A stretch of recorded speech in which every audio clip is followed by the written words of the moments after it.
و تماشاوان پیو تیوی ریبر هبون بواریا د برنامه زانیار دا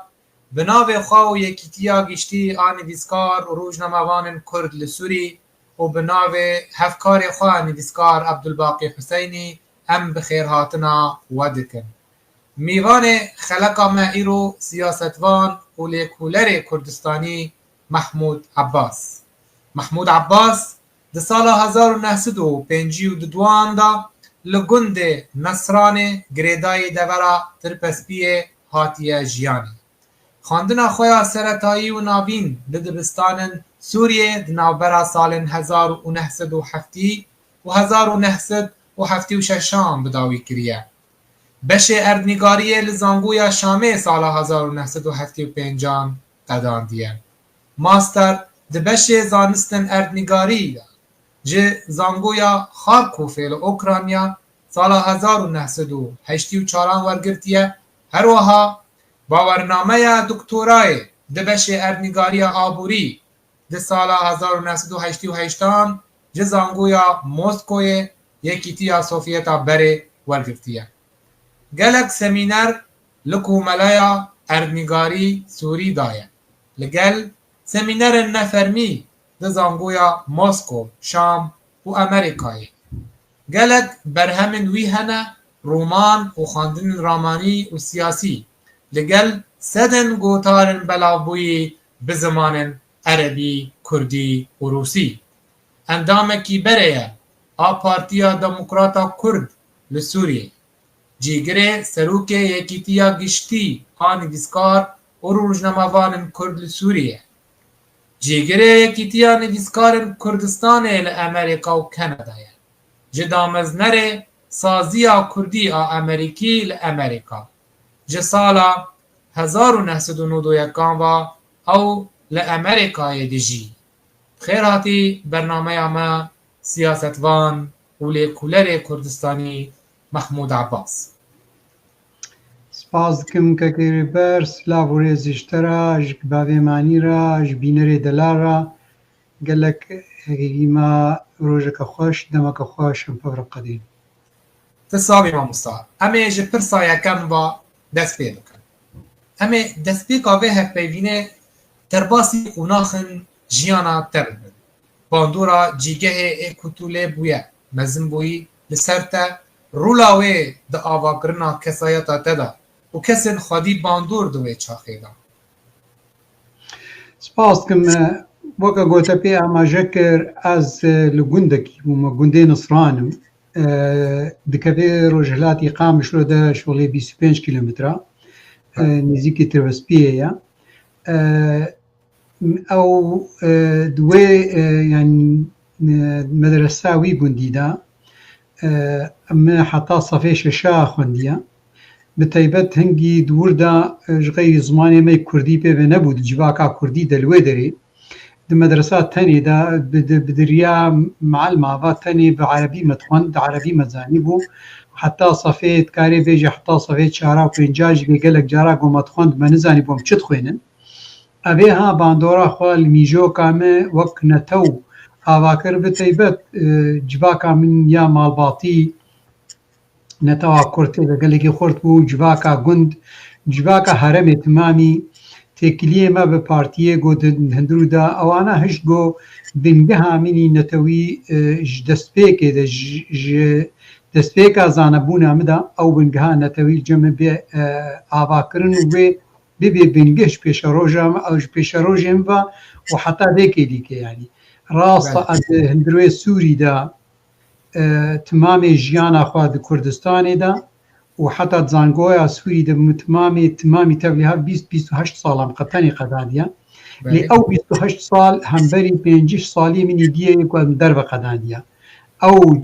یعنی رای منی کردستانی مانا یه سرکه دی جیانا منی گنها از پی دی جمل امریکا جی دی سال گوت افسه 4 سالی من امریکا ما لی او سالی گم الوی گندی قداندن بقلك خورترن جوا سالی گم لامریکا قداندن دواری نتویده دواری گریدان هم کردستان هم بگومان یین دستپیک جیانا خواه لدورا خواه پیشی سرکه جیان بکه بگومان و نکار و به حسان خو جیانا دستپیکی رزگار بکه هر او جیانا دستپیکی دبه بینگه آفراندن امرو بینگه ها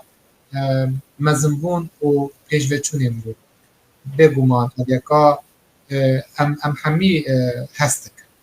سردن کتنا پرسات الگور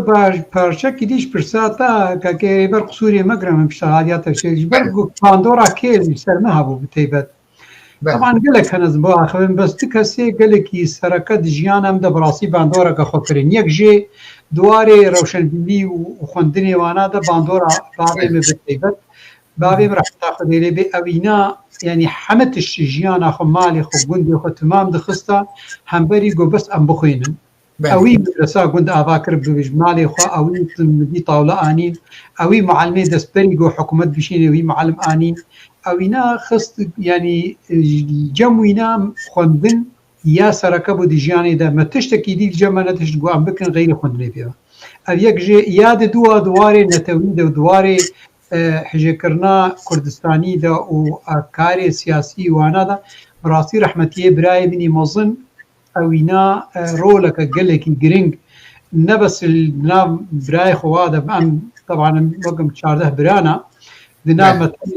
نبس نامده خودی کرد براسی اوی دیجواکا گودورا اوی تمام لگوند و الهرم تمامی رولک گلکی گرنگ دوی واریدت لیست و اوینا هشتو او حجه کرنا کردستانی و کار بیکرنج بونی پیش روژا ملطی خواه او رولک گلکی مزن لیست حتی از نهاج که حتی بری وفات ببیج که هرتم تکریه ما پیر سروی آستی گلکی متسکنی بله نمری پاروان حمیان با بلوبای خادل حمیان و براستی مروفن هیجا هر دمینن صاف دمروف بخدا ده پیشکتن مروف دا ده پیشوچون مروف دا ده بیرو بوچن مروف دا هر جی خود گرن وکو زندی بند جیان مروف دا یعنی از بخوا چاود میزینم او مرسلا و گوهستنا گیانان یه گله هنک باوری هناك باورمنديان هناك اول بي باور دبن باوريا كوغيان نامره تيبا گوهستن دگيان كيدن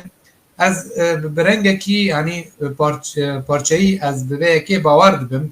چه رنگیش برکو گر ام همي یک میجبن جوه مروواهیا گرس تيواته كو ام كو مروف دا بری کوچا خواه بکه هر برمای خواه دخه ده هزر در دور خواه دا یعنی اب یکا جی ساغلمی زندیبون جیرا مسو کرده که نوسا ببیرنگی از بینم که ین وک گوده وک لاش چون لی وک هزر وک بیرانین مان ده هندره مده او برنگه که جرنگان زندینه نمرن جبرکو امهین لجیانه داد جی براسي وراس ده وكاكو شهرستاني وكاكو زايته قالك جارات آخفن انه شهرستاني تجاره جم خناره بدائما شهرستاني كسر بشتا شهرستاني كديد رابي يعني الكاري او تكليد نابرا شهرستاني ده ولا جد نابرا مروبا نابرا انسان هذا اف كاريها يعني افتشها هي يعني تدميزين ميجوكا يك انسانه كي جواكا كده باندورا خل سروي جواكت كي هلي او ميجوكا بينا وقتی کو میجوکا کراس به وقتی سردست به وقتی کو يعني دبون بك بما في ملط دورا بينا ده او میجوک تميزنه هم بلاجت به وهم دمينه يعني دمينه وقت حتى ولو وقتی کو بچوكاي دكبي دكبي ميجو يعني بيرو بهوري انسانه كي مروبه كده او میجوک دمينه بير حتى مزنجت به قالك يعني بپیشتی وناره گلک زانبون سروی میجوگتی آوا کرن وگه گوته پی آماجه کر به تیبت اف کسی گود پیچوکا یا مدا رولک لیستن او کس حتا ویکی لیکه ولو مزن جبونا ولو زانبونا ما گلکی فرح بوا و گلک ولاطا امگرهنا لهی او باندورا واند میجوکا مدبیر بحوریه مدا هی رولک خوش لیزی بله بوصايا ام سلاvan میبانن خوابه کن ما مستا صدیق شرنخی المسلاف دکه ایوار باش ما مستا باب ای هم ابراهیم یوسف اوجی متشوپینه ایوار باش ما مستا كك هجار علي جي أو جيل هروها بمرايا محمود عبدي باهوز أو جيل قلميا ومصطفى فاطمة يوسف محمد أم سلاف الواحميان دكن تماشاوان هيجا أتنها بما برسكدن سدم من دركتنا تاج دروا جبوتس أو سدم تشبون خاندنا تاج بش اردنگاریه خواسته کاتبو لوسا هاتبو خواستن گردانا ویا کبلی کلین و سیاست و گلو چیه؟ والله براسي خوندنا من شكي very interesting وقتكم بكالوريا اصلا بكالوريا ما طبعا علمي بو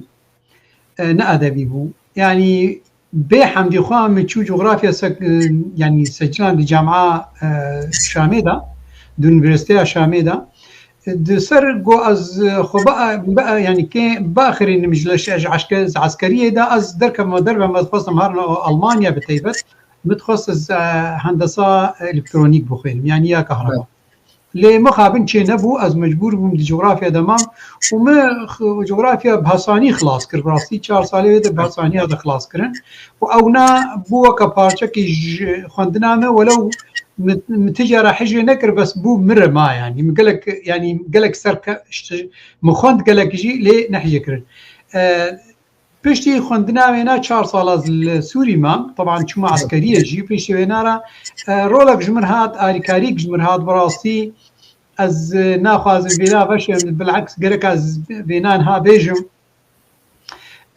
بآريكاريا بسمامة كيما أو آمة كيما ببراسي رموش خوي فرحة هركس في نازي كل هرما كردستاني أوينا آريكاري جارك أزو الجموينا بوم رحمتي عزيز محمد سروكي بارتيا شفعي يا عراقي لشامي هات جم وأزولو لي عرفان قابنا كوري يعني برازي كيمنا لي عرفان دم شد خويني چنا خويني ولو برسكر يعني أزباد ديتيل أشتر بيجم very interesting طبعا ابنا تقريبا 45 صالة سر بدر باسبوع قماشد خويني وقولا دي خلاص كي الجغرافيا خلاص كي وهالو رابو عزيز رحمة الله خدي عزيز قمات درنا خدي هري دي دربة من حكي اشتر بدنا الدكتوراه خويني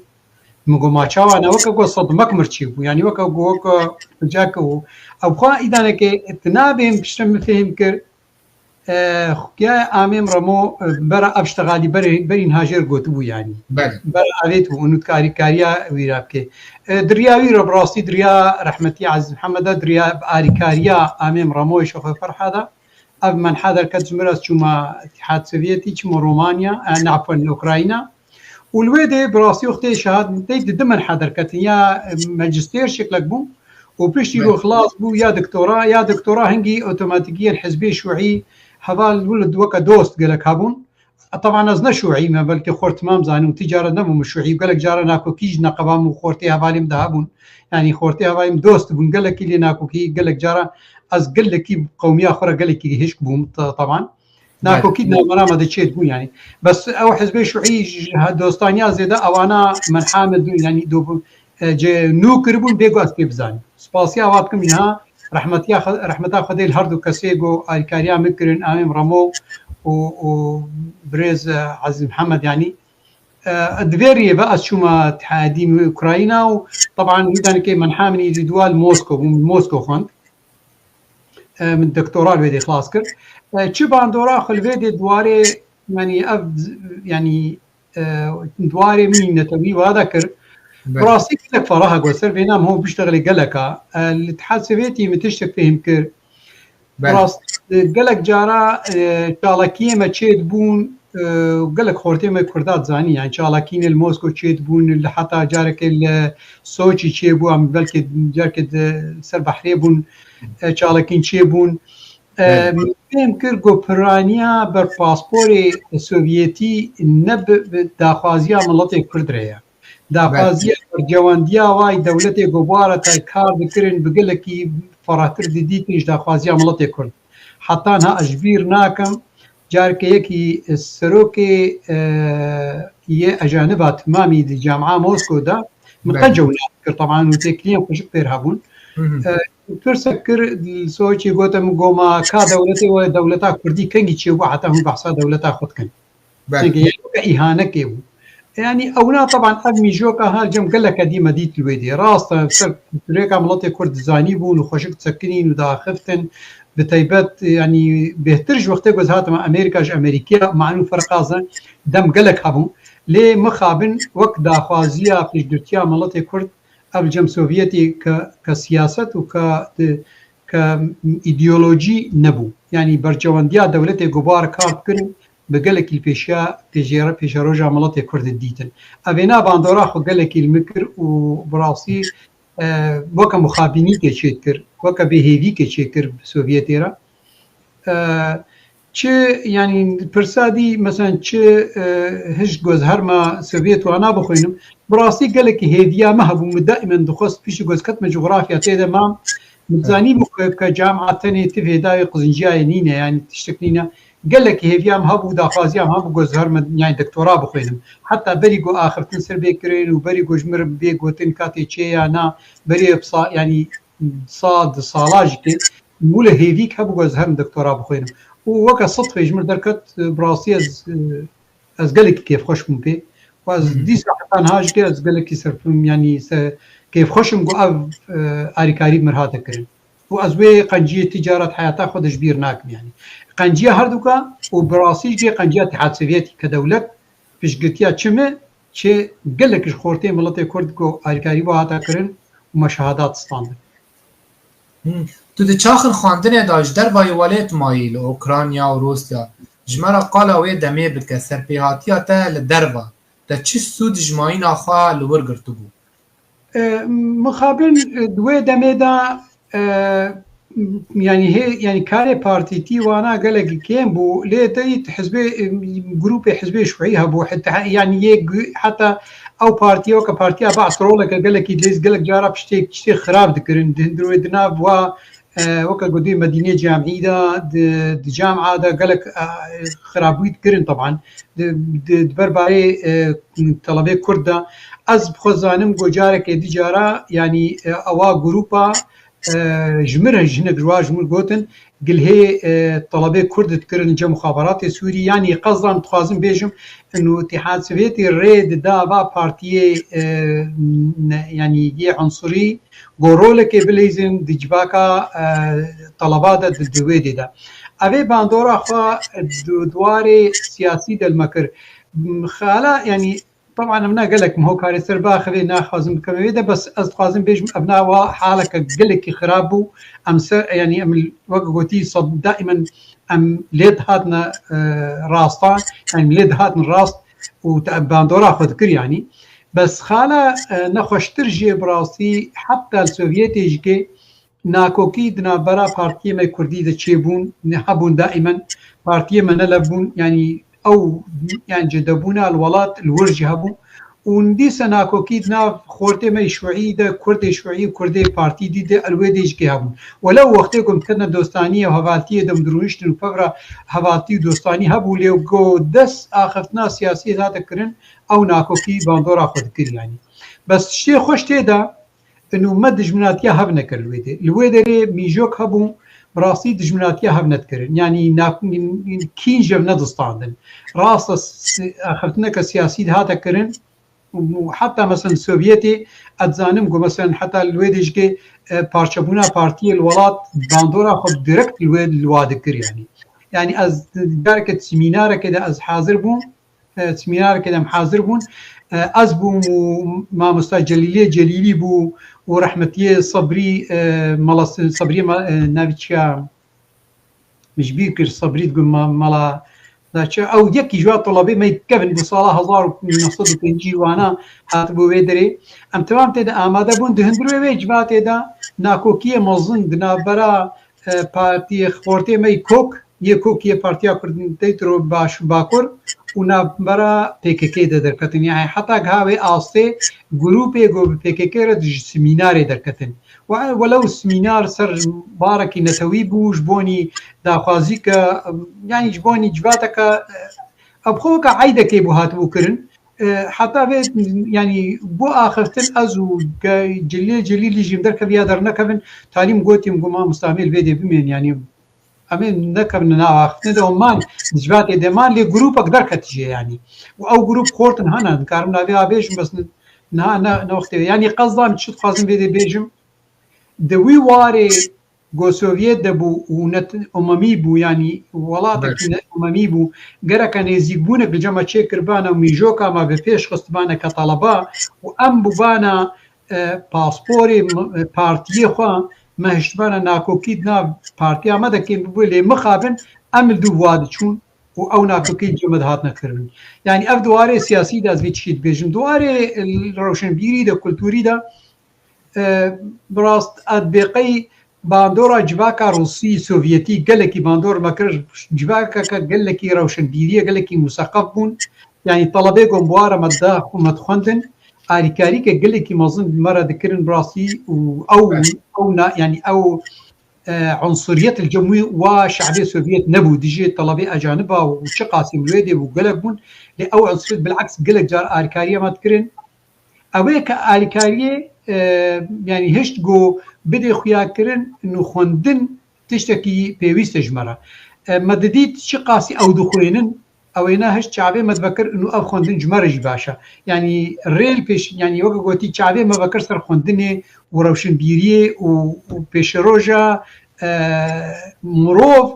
نەبەست لە خوێندنە ئەکادمی تەنێ دەیە دزانەبوونیە دەیە ئەس بەهۆرتم ئەوێ وانە وا تەڵەبا ڕۆلەکە خۆش جەمێک کە کەس ڕۆلەکە گەلێکی گرنگلی جەمەلیس هاتە ینی هاتە باندۆرا خۆ کرد سەر ژیانامە سەر میژۆکە ینی بەلکی هەنەت بێژن یەکتیا سۆڤیەت ینی خواست هەن دەماندا خۆش نێزکی کووردا بکە ینی دەما یەکتیا سۆڤیەت بانگا وەک ئەم بێژن تەڤگەرن ڕزگاریە نیشتیمانی ئاوا کردن gelek cerk kirin ku duruşmin xwe mezin bikin wek em bêjin pekekê dema hat damezrandin destpêkê slogana xwe serxwebûn û azadiyê her çaparçeyê Kurdistan bû yani ew wêrekiya xwe yan ew duruşma xwe ser bîngeha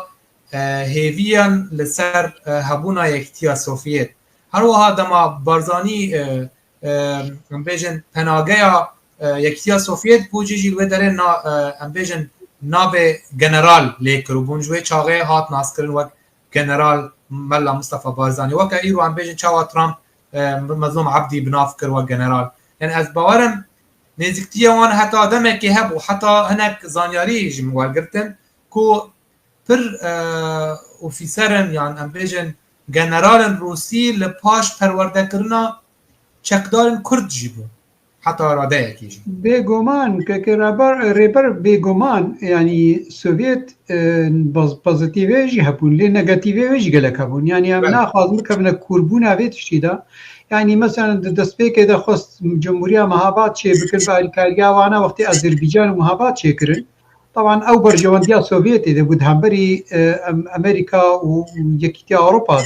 عفوا دەوڵەتی ئەوروپی دوی وەختیدا و تەدید وەختێک گۆ بەرجەوەندیاوە کەتە سینۆردا ئەو ناکۆکی نەقەباوە و ئەمریکادا و طبعا اتفاقیە ماڵتا چێ بوو اتفاقیە نەدی چێ بوون نەقەبا ستالین و ئیزنهاوە ئەنەبچە هەنگی ئیزنهاوەر بوو و چێرش وەختێک بە ئەو واخ اتفاقی چێ بوون تەدید مەدید سۆڤێت خۆکشاند وش بۆی بەرجەوەندیاخوا لۆ قزنجیاژ ئەوروپا شەرقی بکە ئەم ناکەمە بێتی تێلەدا دەعالیە دیدەژکە مەسەن چ قاسی پێشگرتیا سەدام حسێن کرد وەختێکیدا حتا تەیارە نەیە سۆڤێت جگێ طياري وانا الكردا خصنا بس آلية دي بجكي تدميزيني اواجكي يعني سوفيت قالك الكاريا طلبه كرد كريا الكاريا بارتي كرد كرنا بجكرتيا هيزا كرد قالك كريا يعني اللي في دري قالك هو وقا قوتي قنجيه واجبون دانكي وخرابيه واجبون دانكي بس هرتم قالك هو بين نقطه ديني چه دولت به چه سوویت به ولا چه امریکا به و پیل به هر کس برجواندیا خود میزینی برجواندیا دولتا دوار سیاسی دا گلک جارا دهیلی گو مافی ملت بچوچک بندست هایی دناب لنگاوه هری بس نا کبه وطای مثلا ملت کرد بجار که ردجی ملت کرد بو نا بس اینو داخوازیا وانا او تێکیلیە وانە دەوڵەتی داگرکاری کوردستانی را بەگەلێکی خورتر بوو سەردەستی داخوازیاوە ئەو ژ بۆی مڵەتی کورد بوو یعنی ئەو بەرجەوەندی کە سیاسیە مۆسەر نابێ ژش بەرگۆس وەکە گۆ ئەم زانین دووەختەی شەڕێ سەرمای دە شەڕێ سار دە نەقەبا ئەمپریالیزمی و سۆڤێتدا بتەیبەت جوانیاوات خۆست گۆ دەولەتا تمامە خۆر بەگرێدی ڕاستە گەلک جهادە مەسەوەکە پشتگوتیا کوبا دکرد دبەر بێبلا ئەمریکادا من کرد وڵاتێکی بچووچک لێ پشتگوتیا وڵاتی 40 ملیۆن 50 ملیۆن دوی وەختی دە 50 ملیۆن کونسانی کورد هەو پشتگیریاوە نەکردیانی طبعا گەلک کەبێ وارەکی گەلێکی کوور و فەڕاهدا وەختێک گۆم بێ باخەبن ئەمێ مەیزێن کات دەستپێکا ساڵە 1916 وەختێک گۆ سوڤێت هاتە ئاواکردن و پیشێنە حتا 24 بێچلو ئاتاتورک ئالیکاریکە گەلێکی مەزن دریا ئەزەربیجانێ بە طبعا ئەم مەقالەکە گەلێکی درێژتر بێنی دیسان دێ بتەفاسی لێوێنە چقا ئالیکاری بهاتیە بە ئاتاتورکرە نەشبوانێ خاطرێ چاوێ ئاتاتورک بوو طبعا ژبۆنی گۆچینۆرێ دژێ فەرەنسا و بریتانیاوا دەبسەکنێ بەرجەوەندیاوێ و سۆڤێت هەنگی نو دەردکرد لێ دەرێ مەسەن پێشگرتیا هێزا کورد نەهاتیەکردن وەلەو گۆ قونسلێ وای وەگە گۆ ئەمزانی باسیل نیکتین قونسلێ وا بوو الأناطول الأطبقي الأرض رومي بونزا قنصيال بوديمو باسيل نيكتين تي خديه كتابا قال لك بنابو دنگ سب كرداني بسانديا أوينا مثلا داخازيا كردا كر بس نقهاوي آستاق وحكومتك وكا سوفيت وري بيشغرتيا هيزا كرد ملطي كرد بكي جتركيش أتاترك بخازي مثلا والله ملطي كرد لازم بسرخوب بي يعني بارشك بيشتركي يعني تدميزيني ديسم دبقرنوي وطاي دولتي جرينج كيبي السوفيت بيتش ايديولوجيا بي دائما برجوانديا خل بيشيا حمد شي ديني بس ديسا دوبارتكم ناكا بيبي وطاي انه دجمني ملطي كرد نا مثلا امريكا جي امريكا والله امريكا دوستا هوالا نا دوستا هوالا برجوانديا بي خوشتي جو بيبي هوالي ما تنكر اف برجوانديا غيركم قزنجي جيبكن ايرو بيشغتيا ملطي كرد كيش برجوانديا بي تخوازي بس صبح وقتی گفتم شما برده نه از نبیشم ولی امریکا باقی مو بوده بشم برده نه یا حوالی مو بوده بشم برده بر جواندی آوید خص ما گره کم قضیه کربانه یجبید لبی نقطه از مصر خص بسکنم يعني بس ناك كم ديتيل تمامي ده بس خص از تجربه خو ككس هبونا خل سوفيتي دوی دماغ از بور بوم چه هبونا مچ تجربه عمل ودي هبو يعني وقتی خورت سوفيت ملت سوفيت ملتك قلقي هفال دوست بو وبراستي قلقي كيم تديتيا كي قوحج أجانبا نذكر وآريكاي قلق ذكرن وأزقنجيا وانا كملت براستي تجارة جبيرناكم يعني أو دوستانيا راستي يعني بوا خورتي ورا مداو دوستان ونكتنا قفتو قويا دا قلقي كور ويعني تجارة ولو عمت جمانا دوستان جارك يك أمين عندك جماعة تصادن أو جينا سوفيتيكي شيوعية كوبا بو أم سر آخر سنة كي هاتا كرن وقت أولمبياد الموسكو تشيبون بلكي دريش كردي سنة كي أولمبياد الموسكو تشيبون برس هاتنا كرن جوينة كفاره بو برس كرن جو ما جميع ملطة ودولتها ما آماده كريا جو حاضر في نجوغا بو دسيق وهلدام جو تي يسروكي جو أولمبياد حاضر في موسكو دبو نجي برسيم قوما كاملاتي كنت مليونة برسياري بيد فيديو آماده كريه يا نا برسبا خو قولات كينوان أديلي برسم نمبر جوا برسبا كدي هاتا كرين نجي مقوت يمقو سوفيت بيشبرتيا هيزا كورناكي قرق أو بزان بتنجيه ملاتي إنسان قرق أوا قرق بريك الرساني جهازا كردرج ملاتي كردشان دا فاطوي إيه كوبي رابو قلت هذه دف زاوية السوفيت يعني خافتنا كله هذا كرن إنه هم كينو تشكيله هذا كرن حتى إذا نك أبقيت بيرام كورد بيرام دا خيال ناس كر فشكله كثير اشتغلوا شو يعني سفين في الإجابات أم جبين بجامعة موسكو ده هذا كربون بقاعة موسكو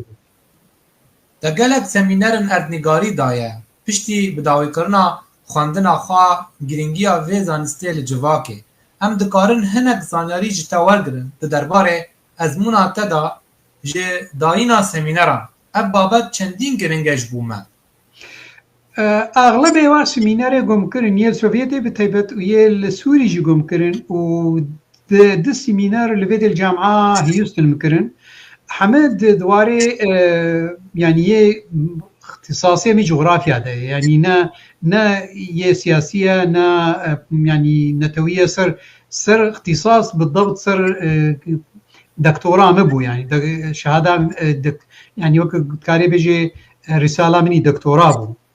السرفي بنجه ما كرياز باور ناكم والقاسي باندورا خو او قزنجياوي ناش بوني بيش روجا ملاتي كردياش بوني بريسغريكا ما هبي تشتكي بس علميه اختصاص خدها يجبرجو دكتوراه ما براستي ابجي خالك قال لك جرين بو وقتي جوزاتم سوفيت خاركوف عفوا هاتم موسكو بله دكتوري ما يكي جهوبو بروفيسوري يعني يختي يكي جهوبو قوماتي تشي موضوعي يعني تشي موضوع تي سربني سيني دكتوراه خا ميجي مقود موضوع كي سين سر جغرافيا كردستاني رابو طبعا مفيد مديد جو خشك سر كردستاني زاني قلت مجو كردستان جغرافي كبي سياسي تنيا وقبول نبل في دري يكجي وياد دوا ومعلومات او مراجعي بينا قال لك كيم بن قلت سر هرشا بارشات وري بن فيسيني فاز بهور ناكم كليه بخوت مام قبول بكيفيتشتها وفعلا كليه قبول نكر قلت جو ابناء ناكبي اظن كم قبول نكر ترصان جو مثلا هيا الرخن اللي بينك ريج دولتي جو سرب يعني يجو كردستان تيلا شي علي بس قبول نكر رابو اذا نكي مسر شكل من نيفسان سر يعني ازيب عربي بيجم التطور يعني تطوير وتوزيع الصناعات في سوريا والجزائر وليبيا كمثال عن الشرق الاوسط يعني وكا نومينا جبوني رجلاتي نادين سي دولة آنين نومينا سوريا وليبيا والجزائر وك نومينا رجلاتي نادين دا ايكونوميكا وينا وصناعتي وينا وبيشروجا وينا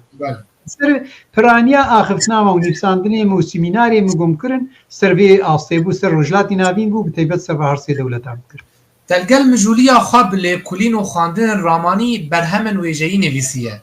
تچاوا دنابرا هر دو شاخان هفسنگیه کریه ما تو بوه یکی رایی کمروف دوه دمه دوه به تک تشتکی تایبت بکه یعنی تایبت مندی خواد واره یک هنره که یا جوره که جنیوی ساندنه ده لی بنرین آتا پر مجولی آفرینر نتشتکی چوته براواجی وه یکی اف دولمندیه که و هنرو لباتا وی پشت راست کن كاكربر رومانا يك أمين من نيفيساند حتى وقتي نو كان بكالوريا خلاص كر صالة 1972 حفتي يكي مدس بكر حفتي دوا من نيفيساند يعني دس نيفيسانديا أو رومانا أو ولا من نيفيسانديا براستي أدبيقيها فالجمنا فهي أو برتوك الجمنا أبرتوكا هي بخطأ دستي منها تدبيني هذا شاني وكا هي بخطأ دستي منها رومانا أول صلاة أصدقائي جوزنا شاش مهاوايا ليه ما يزيني؟ بله الله حتى يسيايا تهين شاب نكر قاضي وفيرنجي طبعا زي اشترى بيجي مشام شاب كنا كده يعني بري ناجم قالك وتار نيساندن طبعا يك خالك جي صدامك جي عربيا من قالك يخرت ودي الوقت ده بالمناسبة أزدني بكالوريا عربي دي علمي بو بله يا منخرت بو ومنخص بيد ما هذا براسي في المستراس بتجمع يكجي يا دوا او غوتارو دوميني ساندنجكي نهاتنا واشانتن هنجي واشانتن قال لك زحمت طبعا غوتارا دي رومانا دي دوا مصالحه حفتي وبينجا حفتي ششاني بسانديا از هند الشامي بوم رومانا سيام خلاص نكر طبعا يا دواجم خلاص نكر يا سياج كم بيتري سير بين انسان خلاص نكر صلاه حفتي وششا حفتي وحفتها من انسان از هنجي عسكريه دبو ده عسكريه من انسان او رومان انسان يعني هنجي اد جامعه دبو مدجامعه دجي او دخو يعني انسان او يعني وقا قومقوت هنجي محج اختصاصي خو نذكر بس مدخون جبوني جامعه بالصينم اللي بهتر ميجوكا مديجكو سر ادب وخندني يعني نيساندني دا او انا هجو نيساندن يعني بيتشي بس چما مچاپ نكر وچما هاس چاپ ناكم رومان ياوي ميجوكا يا وقتي يا خورتكي عمري بينا 20 صاليه يعني عمري مهنجي 19 صال بو 20 صال بو ميجوكا انسانك 20 صالي بتشيني بيسيني وتصالا حفيدا يعني بيكون هذا برد فيدي دا وەک حەنەکە یان جارە ئەژیت خۆین بەس خۆت کنیم ینی بڕاستی من دانەکیم نەشەوتە نابێت تێژبەر بەس وەکە کە ذکرە ینی براستی ژمرا چەند کاغاتان بگری ولو ئاشخۆرە هەنێکی بخوینم خودێ گەلک ناگاکرێبەر ئەس حتا ئەس ناخوازم بخۆش بەرگ و عەربیاوی ئەوە لێ نەخۆشکە یادی دووە شغڵێ خۆرتایە یانی تبینێ ینی چیرۆکەکە حژێکردنێ و خۆرتا و کوردستانێ و ینی چی کردیا مخستیە خۆرتێکی گوهێبیایی دەرکەوێ دەربە و خۆ حژێکردن ئەوینا ناهێلێ و حژێکردنا وڵات و بخوازی هەری شەر و بخوازی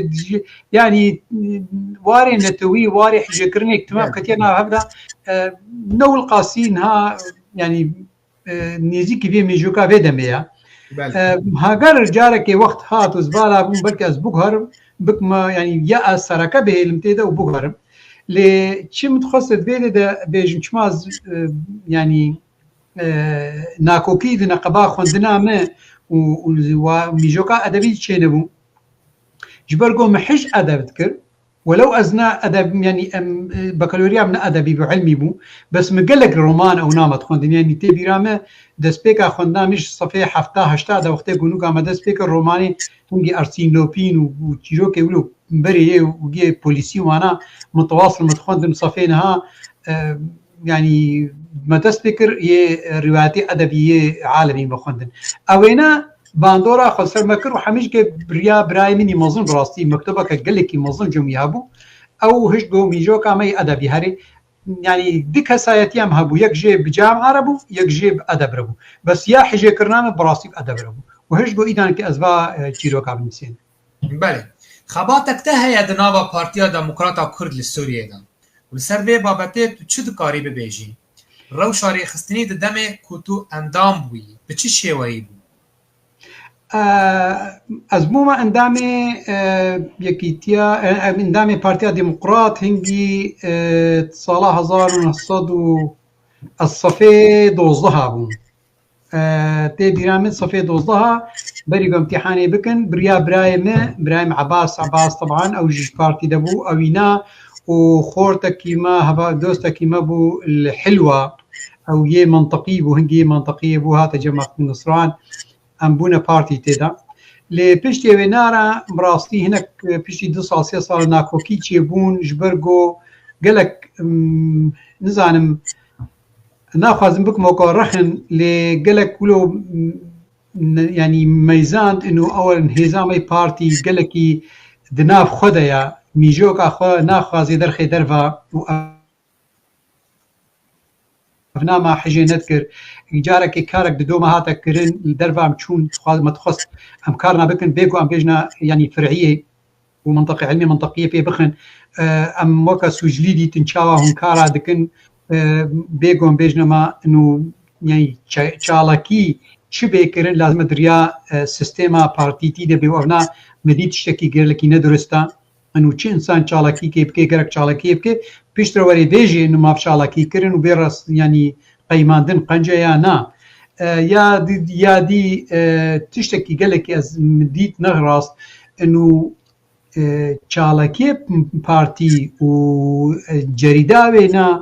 gelek cara me xwest û lazim e vê belavkirin di nav Ereba de di nav hemde piştgirêka miletê Kurd bela bibê nebes nama tenê de em vê piştgirêkê zanin û ev na bi rastî yanî bûweke nakokiya di neqeba ez û xort nedîjikê bi rastî neqebame û hinek yê طبعا yê diriya partî delpêşa me bûke firiyê mintiqiyê wana ev bûne weke nakokî nav de bi rastî bi kengî de jê berda wextê ku piştî mutemerî naperdan çêbû û ew cidebûn kete partî de bû sê qisim hingî qiyada merhelî çêbû partiya sar û çêbû bi rast hingî pêşê wê nara ez weka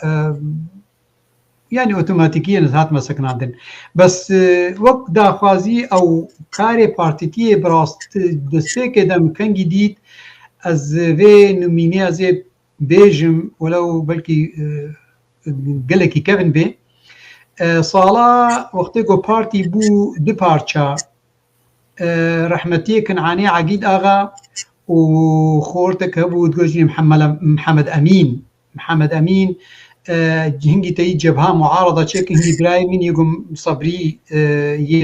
یه چوی رحمته یه مزن اویجی بواره کار کرد جبهه معارضه ده هنگی اصفی هفته بوم جبرگو جواد جوین گلک جارات مالا مد چید بون هنگی هم الحراق دور بد بون گلک جارات جوین مالا مد چید بون او میجو کا پارتیتیه و شکل دکتا میجا مده وک گو یعنی گو کا گم دناب دبن اوینات داخیا کرن هنگی مثلا جدبونا پارتی و قسام و ناکوکی دا پارتی دو و هنگی تیت آنیا دی اپوزیسیون چه بود دیجی هر دو پارتیا جبهه المعارضه گوتنی دا او تمام باندورا خلیص وخالات دوا او مرحلات دوا فيشتي جو جبهه او جبهه معارضه نتشو سري وها ولو هنا دي دلما وقتي صاربون كتيدا برايمه دي بارتيا روجا كرد اباكر فيشتي نارا 2 سالا از هنگي صفي نها بونها بارتيا روجا كرد اباكر او صالك تقريبا دم كاركي قالك هذا كرن او هنا قالك بوم ديس باندورا خلمكر وك داخازيا من بارتيتي ونتا وشتولو لي بيشتي صالك ابراهيم او بارتي سكناند ودان كدر كتدربا بس او باندورا وكاري وي وقتي الجمع ما حتى فيكي از بهورت من الجمع الثاني الجمع ابراهيم وتمام ما يعني باندورا خلمكر قام بین گریدان به هزا خوی سیاسی پارتیتی یه کردستانی با تو جه سال 1991 وال امریکا بوی لور تا انجمن کردستانی لسوریه آوا کربو هر وها یکیتیک روشنبیری به دیدی اوه که بنالینا تا چبو و ما میوانه که مجیجی گل و پرسه کو مشتکری پرسه که وی جیجی هنیزی و پرسه یاد بیجه گلو تدناف دو جیهانان دا تجیان کری هم تدناف کومونیستان تدمکی جیان کریه ریا خواندن آخوا هم نهاجی تدناف جواکا سرمداری دا جیان دکی یعنی تکاری پرسامن گلوی پرسی جیجی ببرسوینی دبه اشترا گور سربوری آتا چه تشت نینی و ارینی هیا دنابرا هر دو جیهانا از سالا نوتو یکی عند شری عراقی دا شری یک کویتی سالا نوتو یکی عند شر بخود از هاتم امریکا براستی امریکا جمرا وکا مدگوقی گلک مهو کاری کار بگیتی دا اللي قال لك صدم في الشام دركتن طبعا جبر امريكا براسي جيانك قال لك زور نوكا اوروبايا بكار بشالكي روجانات نكاري جانا خب ماشيني طبعا دواري نابرا سوفيتي وامريكا دا وكا قومدا خياكرن الويدري السوفيت هردو آلي برجوانديا بيتشلو برجوانديا دولتي رولا خد ليست وميزان جو انه سوفيت بخشكي نأو وكا جو امزان انه والله بيشقرتيا ملطا دكي هرتم وبيشقرتيا ملطا ديني بيشي حمتشتي ميزان جو برجوانديا دولتا قالك جارا دي بيشقرتي برجواندي ناخازيا ملطا دخي درجات دو هذا الامريكا جكي ولو سيستيما كدوا سيستيما كقالك جديا اللي بيدي راس ماليتها جيان قالك مختلفة طبعا بس دي سنة كي أو سياسة نفسها ويناي بتكاري بيجي نفسها بيها دي سنة كي برجواندية أمريكا وقتي قبو خازي ملطكي بندست درخي برجواندية بيرا قريداي بيوي آيكاري بيشقرتيه كي وكا قون هام تزانن بيشقرتيه هيزا كرد كي دروجا أباي كردستاني دو بيشقرتيه بيشمرقا كر جبوني داعش بهرويني جبوي برجواندية أخوة أولا هي أمريكا أوروبا فاراز راست برجوانديا وانا يعني هذا كذا مسألة دليل برجوانديا خبري حميد كي مشاندن تدميزين دولة جرينج أمريكا بي أو سوفيت بي إما أف نومينج هردو علياصان يعني داخوازيا وانا بكيرة بي هي بيشقرتيا واش كيرة بي يعني برجوانديا خل بيشي حميد كي دين راستا دي ميجوكي قالكي جدا نجف لدوار جواكي دسكارن بيجم ملت سوفيت قلكي زانترا جملت امريكي راست ملت امريكي تكاري بي برسنتك بلكي نزيد 5% يا دولتي دمشيني يا سردستي دولتها وزاننا للسوفيت سري صدي بلكي 5 و 6 هبو حميه زانبون يعني خورتي وطلبي وانا حما سياسة دولة عددها دقهشتن راست دجي امبرياليزم يبون ودجي ميجوكا كسوفيت خصو سري وادا امبرياليزم ونا نديتبون حما تشتي بيس السروات زاني بون ليه زاني بون دولت شنو كينو كاردكن ونتو يعني ناكوكيه ناف دولت هذا خوشك زين يعني اف جدبونا كقالك فراها بدنا برا ملطي سوفيت وملطي امريكا ده مثلا هي اوروبا بلكي جدبونا كدينا برا وهذا هيا ل أصبحوا دكم الفيدري رولا دولتها دفي زانبوني دك قلكي هيا سوفيت ملطي خوب راستي ريج جرد بكر جبوني زانبوني پیشیاوینه آریکاری پیرد کرد پیش بکوی ملت الامریکا برجواندیا یعنی ابوری داخوازیا ابوری اویا هر یعنی میدیا امریکی یعنی هشتی تنافس سر پرا و سر جیانه خوش و مالک خوش خانی هشتی گزانبون جوانا به درجات دو و سیه یعنی ابنا باندورا که گلکی فرات لیزش برولش که میزین امریکا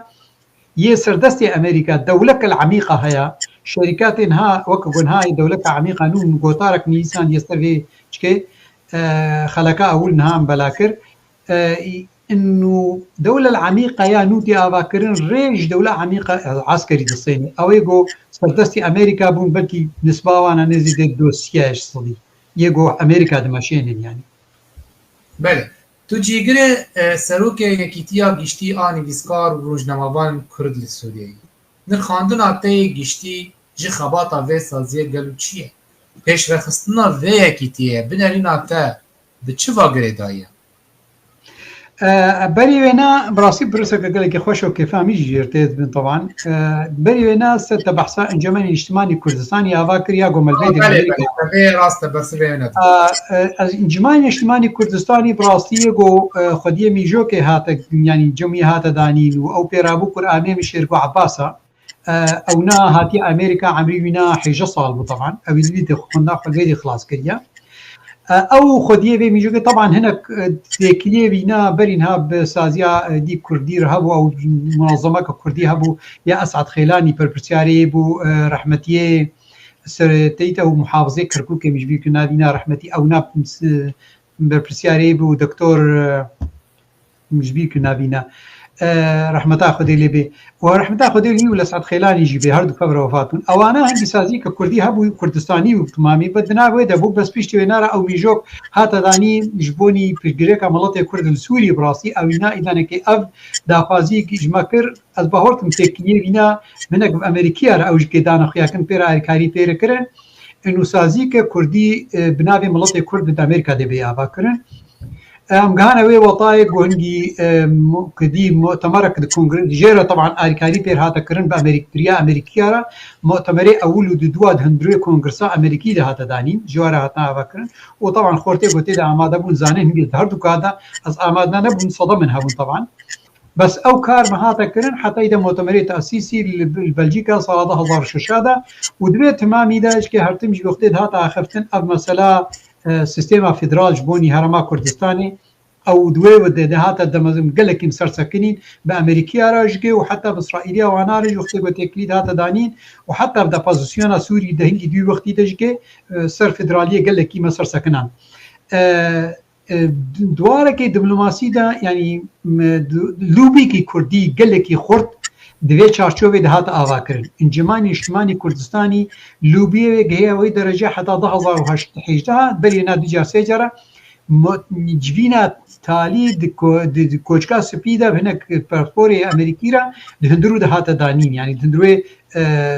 دي کوچکا سپیدا طبعا بسرقتيا كشيركو عباس وحتى انها مثلا جامير حازرج مصطفى جمعه عفوا عثمان مصطفى بابي عثمان الدنماركي دميني ورحمتيه جوان حقي بو از باورد كان انما تبيران بس بقي رحمتيه دكتور جوان حقي بوش سويد هاتمو يعني او جبينا طالب هات الكوشكاس بي هذا داني بيش وينارا براستي ما هات مجمدان طبعا بيش اخفتني نقباز وشيرغو خورت ندي باور اخفتن ما وقت جمدان قالك خاله فيك جي شر ما قالك هات كرن جاليه مخابن طبعا جاليه بارتي ما كرديفا يعني پارتیە کوردی بڕاستی شەڕێمەکردن بهتر دژمنێمە طبعا سەدەمێ گەلێکن ناخوازم بێژم لێ ژبۆنی ناکۆکی گەلێکی فەڕاحتر نەبێن و ئەم نەکەم نەبێژەی دەنکە ناکۆکیادا جبینە تالی تێبیرام جبینە هەبوو نەخۆش ینی ولو المهم ناکەمەوێ دیتێری دەبڕاستی ما بەریاردا 2018 بۆ ئەم بجەم دێنن تشتێ کارێ گۆم بکردن لازمە دەرنەکەوێ سەر میدیا ژەنگی بە طبعا کاکشێر و عباس گەلێک جارە تێکلیبی هەنە و کار دکێ و نوتژمرتێن و گەلێک جارە وختێ سەر تەلەڤیزیۆنە داخەمم نوچێ نەبە سەریە میدیا داخەمم بیکون دیرەکت ژمەر هاتنە گوتن و سەروەی اعتیمادێتکم گەلێک جارە ئەز ینی بەریاری خوا ئەو ئاخرتنا خۆ سەر داوات بکەم لێ ما بەریار ساندیە گو ئەم نەما دەرکردن سەر میدیا بەریارە بەیانات شەکی دەرنەخن و ئەم چتکن دوێدە لێ تایبەت کارێ منەوەکەی بەرێ پیشی 2018 کارکەمتر بوو یەکیتیا گشتی بەرین هاتەی تر ناوێ رابطة الكتاب الصحفيين كرد سوريا بوو طبعا ئەو رابطة ساڵا 2004 هاتی ئاواکردن طبعا هەنگێز نەتێ دەبوو کاک باوێ مانی وەکنها حسامەتکەی کاک ابراهیم یوسف خۆر نەدیش لە تامشلۆ هەنگی ئەوانە پەبرا ئەو ینی رابطة ئاواکردن و طبعا کاک ابراهیم گەلک جارا سەروێ ئاخفتیە و چلو هاتیە سەکناندن و کێ ینی چلو تێکلی پەبراکە هەفدکردنا ئەو رابطة گەلکی طبعا کارژی کردنا حتى أدريقي دما تالي وقتيكو كاك إبراهيم الإمارات أبو هناك ولو سرمس يعني سار بو رابطة نما ولقى سرما يعني نما أو كاريوي قال لك نما هاتا كرن تبي رامي كاك إبراهيم تكلي مركر وتليفون بكر هنجي باورا أخفتنا از بهوردكم نما تبي رام 10,000 ونهاب و 10,000 از قنج نما تبي رام ذاكرة من وك نما خورته وكاك باوي ماني وإبراهيم او لور باين بهتر خوشك بيجن گود گومي رابطه کې چیک مات کارته د کار کې طبعا گلکی کې فهم هات براستی و مگلکی اصلا جي مكار كر وهنجي ما برما نظام داخلي مدني بساند وما يعني بروجرام هاي مداني وجبين هاد ندانين ورابطه ما هذا اواكرن طبعا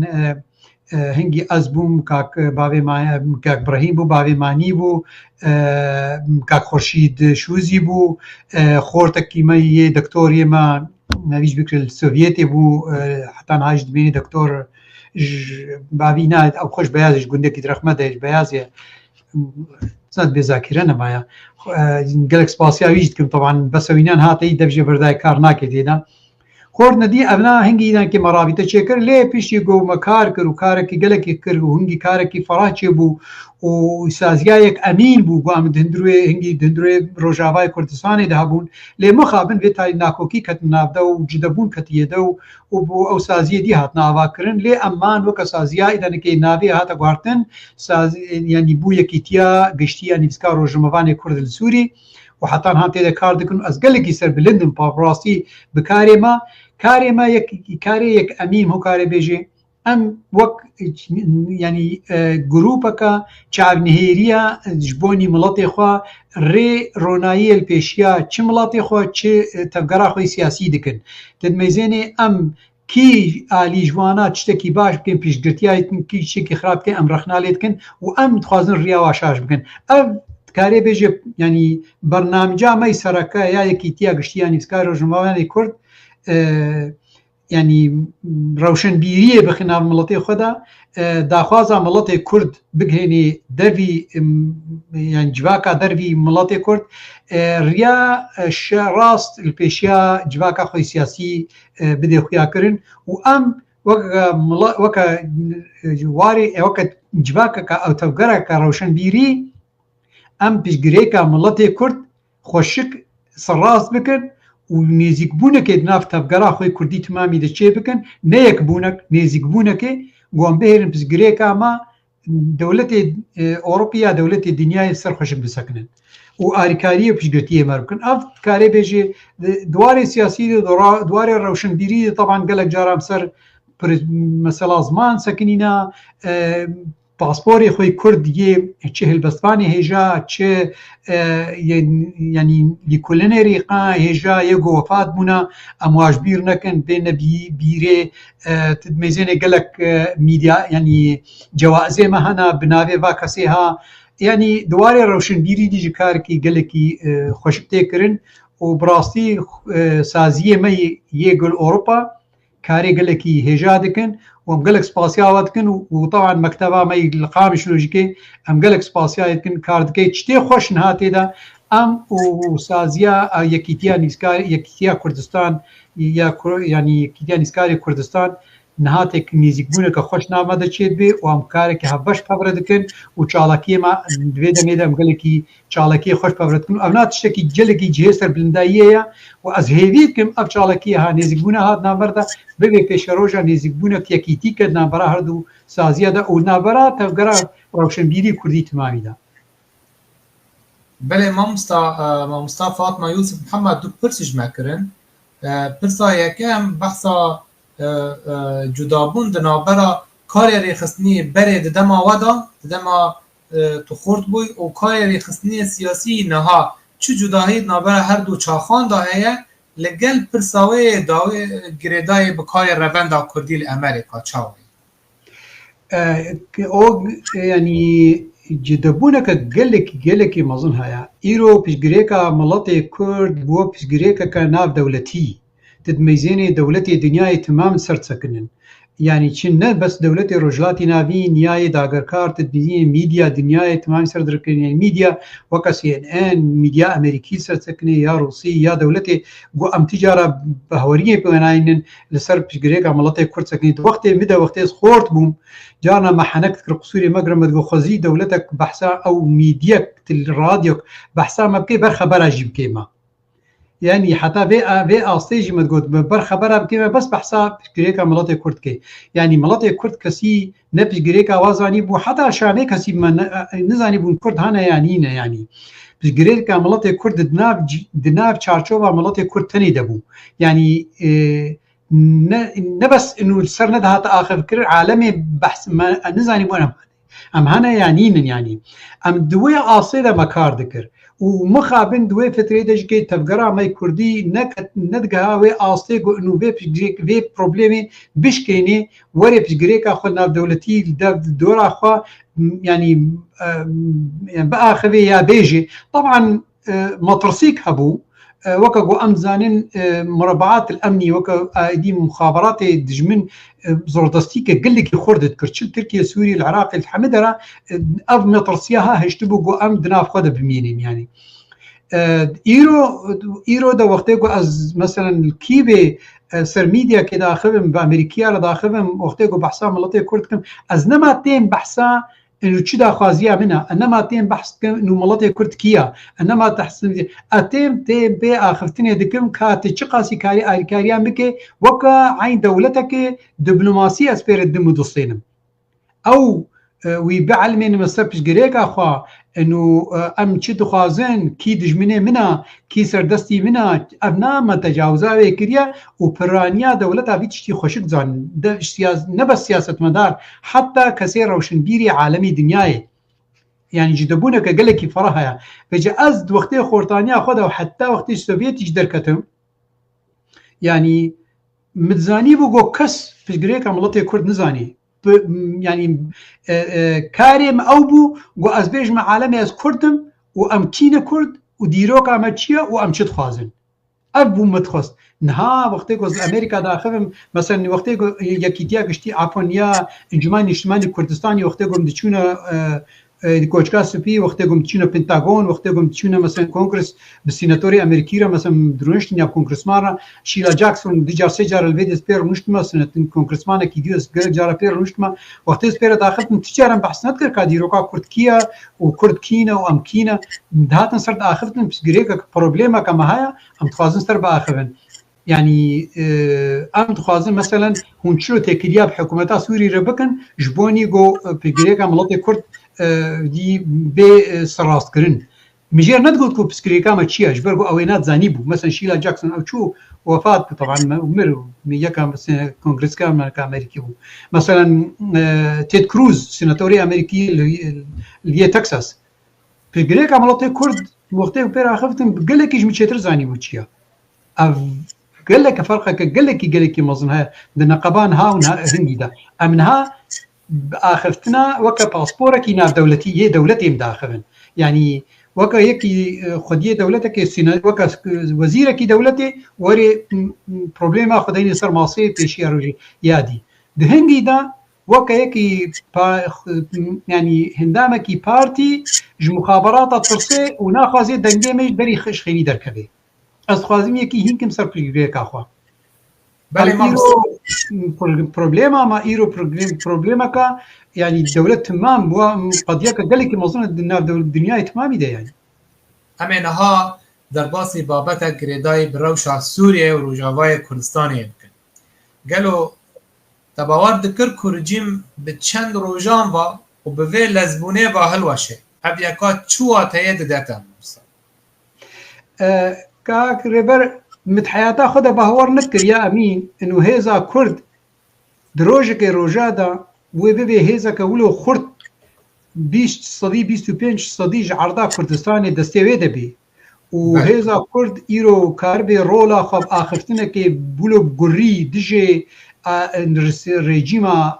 شاميدا باخره يا حكومتها شاميدا يا الناف دولتي دنياي دولة صار بيجيكا كرد باخره يعني اف تجارة كتم يجي انسانك ملطي كرد سوري دا بيتشلو ولا ما بهور نذكر ولا جي دكاتي يعني دكابو درجة طبعا ننها ندى صالي تالي بري بينا ما بهور نذكر جو ريجيما بشار بس بك فيش بربر جواديا روسي وايراني اللي هردو صالي تالي براستي من بقلك جارا متزاني بو انه اف ريجيمي وهري نما هندرو وقت هتي اخفتن تي خوارن هندرو دا جبر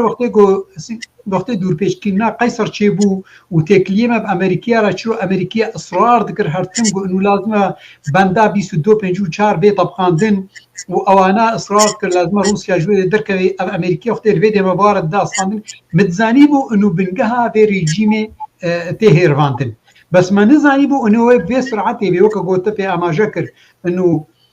هيئه تحرير بس ابدا تنكت بيرامد هيئه تحرير الشامي بمدوقيه دولتي جرينغوي ناهلين بس هيئه تحرير الشام ودركبي وظرفي يا زر وجاده وري بهير فاندن ابنامه بهورنت راسي وابنا بهرتنا كمظن شيكر طبعا ريجيمك قال لك خوين مج هاته هلاندن ابتشتكي قال لك جي شهنازيه بو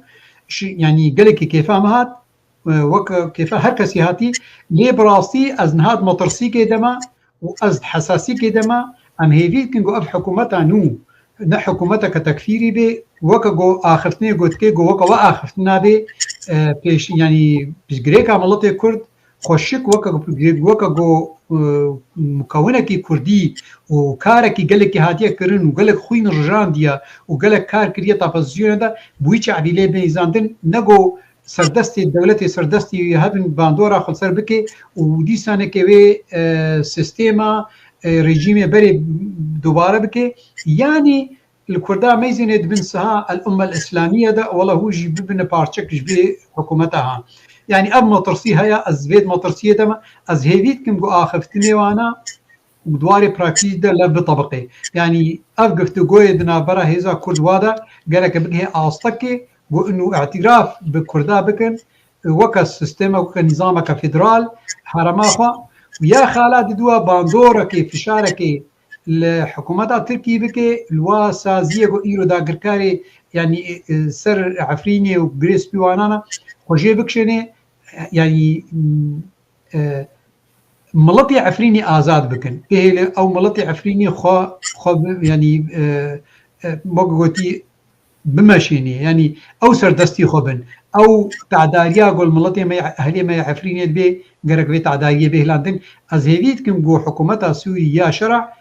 في بانجيل التركي والواسازيها بكي قوانا خو بكشيني وكا آخفتنا بريا دروجا كر انه تسازيه لشكري دسوري دنما غيري يا قصدي قرق او بيني ابا هذا خويا كرن انه باندورا تركي قال لك ما ابسازيه قول عفريني بيكشني دكن وبيخو ميجيه دكن ما شعبينا نابيني قول ابنا هي سازين وشيشك بيرانا نابيني الشر قول السد في التشرين شيد بي والمنبجي شيد بي انه سازينا لشكرينا قال لك بان جوارج هبه بتشوش قصد درتي د آدارا 2021 دا سمینروان زانگویی لزانینگاه لندن الکساندر کلارسون د تویتک خدا و ها نویسی و جولانی دو کنفرانسا دافوس دا رونه جبو کشه جنگا لدیجی تندروی گوتو بیج بکه دوباره وی تویته بلاف کرد پشتی بشداریا نونر جولانی لکنفرانسا دافوسه او یکا چوه تاید داده؟ از بهار دکم اوروپی اونا هیویا خوا تیبت گریدن انو وقتی گو دور پیچه سر حکومتا دمکی هلینن و تاکیلی گفتگو پیر بیکرن بلكي وينا جريات يعني تطرف هليني وإسلامية راديكال يا سياسي هليني بلكي حكومتك دمكي بهتري سيفيل بأباكرن أو مزيني وقتي قو دجرابن ودور بيشي بهيلن وتاكليا بيرا نكن دولتي دوري وقت تركيا وانا ويسر دست من أو بهتر ونيزيك ببن وقتی بهتر نزیک ببین های يعني ريجير بيفكرن بهتر تطرف بيكرن وإذا أو تطرف هاي دي 11 بكري وكاكو أم زانن نوشها تكرن وبراستي سروك مسعود برزاني جي بي أما جكر دوي آخرتنا خوي تاليدا إنه بشتي حكومتا سوري هات داعش دجارة زيت خورتر بود عراقي وسوري دا هناك جي دبيجن كو آف هتشي آلاوه كي بينجهينا جدا بشكرنا سوريا جبركو كريارن وينها بتايبت دبرن كو علويتي دانشتجينا كرياري وي دبن نيشان كو وي سوريا بچه قناخه كدن قناخه ناوه وي شر نافخایی آن وي سيناريو که مينا سيناريو ليبيا وي بقومه دنابرا حتى شي كل شامه و ام بيجن ين تينا بنافكرن بناوه برماي رژیم سوری برمای هیزن رژیم سوری ما دقوتار سيفينا نيسان دقي خورنا ديجي سان دقي بهور دكم كاك ابراهيم جي نيسا ابراهيم نيسي يعني مثلا دن سيچار نوعي ناكوكيا ايرو دندري سوري دهنا ولو بيجي كي بشارتي ودرناك لي بهور دكم وقت تكليد اوروبيا ودولتها بير نيكرن و يعني وقتي بشاري نبرد سر حكومتها دمكي ونهي حكومات دمكي تاكليا بكردارا وبدرزيا وبعلويا ربكي هاي او تطرف بيكرن بس اللي بيدي تشناكو كي هندرو سويدان اولا هيئه تحرير الشام وكا قو ام زانيش قالك سازيا هاتيها باكرن هن سازي جوانا قالك متطرفون حتى يداعش بون دي خويا كرن هندرو هيئه تحرير الشام دا دير يعني دب شيء قالك يخرت هنا يكي بيجي ليبرالا ويكي قالك راديكالا يعني تطرفها شيكها خويايا دي حمد الشرع ونا دستر آلية الليبرال بديشين خويايا دخوازن الحكومة بمشينن حتى دمكي كاقول وفكر بيبي متطرف وكا بري قد نصر دبو وكا وقتيقو وزيري بينا يك جوا وزيري بينا تلو دي بيرك دي هندري صاحي اعدام كرنا جبرتشنا يعني وين بميني الليبرال وبيهترسر الليبرال داري اللي بيدي ناكوكي قال لكي امادادنا براح هيئة تحرير الشام بخود ناكوكي دركبي ناكوكيا دي از بهور دكم انه او سازيه قلنا هيئة تحرير الشام رانا ايرو حمزات وعمشات وسلطان مراد ودبنسها دي الجيش السوري الحرده افتمام تيارك جديد مسليني تيارك جو تركي سردستي ويا برجوانديا تركي دمشليني بلكي تطرف ناباد هيا اللي بهتري وينا يعني وكا مرتزقة كارتكي ابنا بيبي نريدو دما وريدا وينا كوكيدنا قباوي وحكومتها دمكيدة تشيبي حكومتها هي تحرير الشام تشيبي ابجي واركي ديا بشي سيسيا او نايكي سلمية قالكي خورتا وكا قوام زان ايرو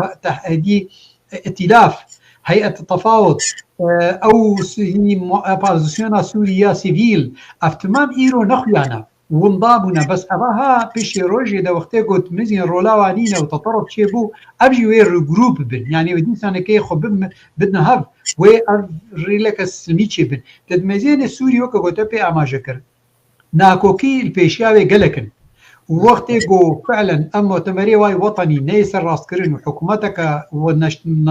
ونشتماني تمام شيناي كرن وأبساز يعني ما في فا جروبا تماما ما في بتشلو ما في نتوا كردي وما في علوية ويا درزيا وين نيدانين أب سيناريو البيشا سوري قال لك حاضرة كاقلو حتى تشقاسي أف دولتي جرينج وفي سيناريو بسكنين وفيك هارتني خنا حكومتي دا جبوني قو أف شرطي نبي أبنا حتى ها ناي خياكرن برجوانديا وحتى ها تخوازي إنه هالو بمينه دا قهرتنا كهيدي كابي كرنت حكومتي بتيبت نا أمريكا ونا أوروبا نا خوازن قو يعني حكومتك متطرف إسلامي دهندروي دبي وبي حكومتها متطرف بقهرن أو نا حكومة يعني حكومتها متطرف يعني تعداري أو تكاري بيجي مطرسية صار أولهية إسرائيل صار أولهية أوروبا يا أمريكا تكرن جبروا لجوير هنا الوقت قو أم زانن وأجبر بيه ترسياها ما ترسياها وقت قو أم زانن إسرائيل جميع تشكي خراب وجران هي حكومتها سوري دمران يقول نكبه دستيفا متطرف من هذا وما ترسيش ترواني يكرن يعني أباها تمام بدي خيا كرن إنه سوريا حتى أنها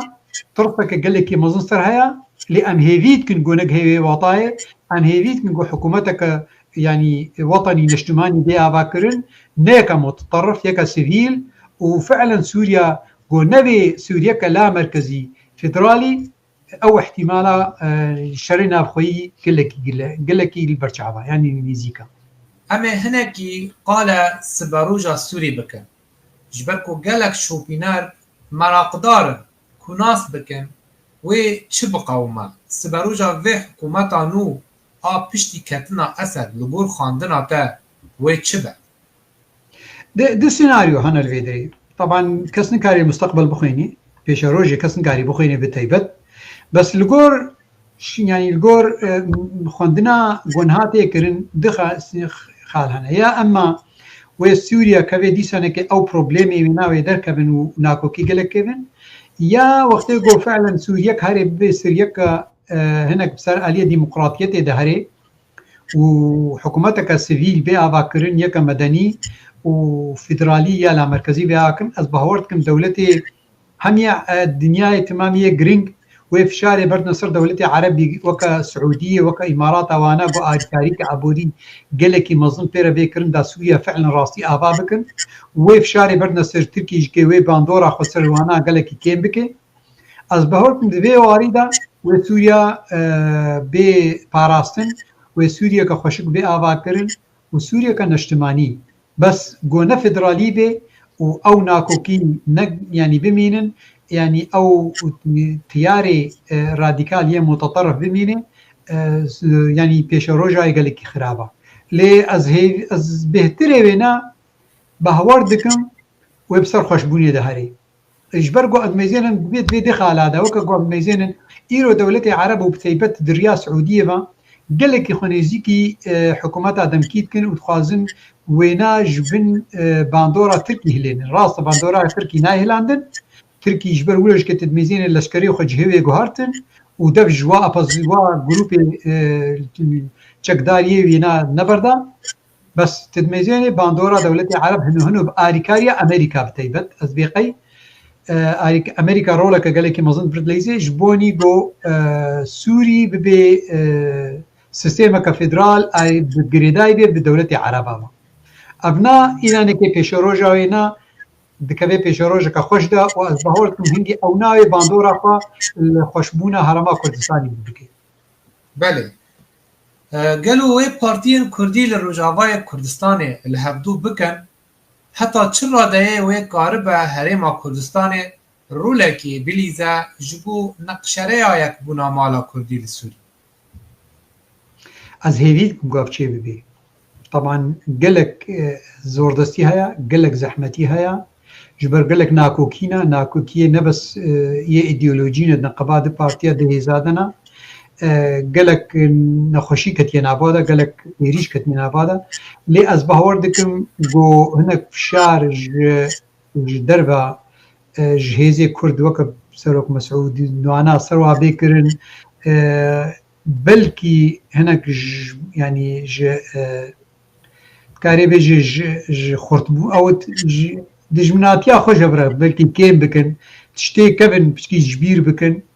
بنيزك بونا بشي ببي لي از ديسا هيفيام خورتا يعني هيفيام خورتا انو نبلكي نيك هاويك نابادا تشي ببي نمؤتمرك تشي ببي بلكي شاندن بناوي هيزا كرد بي آمادا كرن يعني بي دمزراندن نه شانده کتنی سه چهار شاندن اکادمی جبونی چه گفتگویا تکیلیا به حکومت آدم کیرا جبیش داخوازی عملات کرد بدن پیش جبرگو هر دو جگه وقتی گو نه یعنی هر دو بحثی ما بحثا هر دو کاتن او خو گره که هزا کرد تمام بی هزا کرد نه هر دو زنینه یعنی انجمن اجتماعی کردی ویا ریبریا خسر از هیوید کم گو انو پجیدی کردیش که بخورا بیلن گو واشان دا بیاوا کن برگو هر دوش که گره که بزانن بن و ازان درزن خوشک دزانن وقتی گو سر هر کشی به آلی خوب بسرکا خوب بخوتنی هری و هر دوش که لاواز بین یعنی او گران بناوا نبی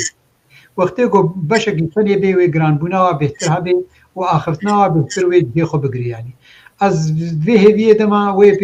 بزان بن افتشیا گلکی گرانا و أطبقي وتالي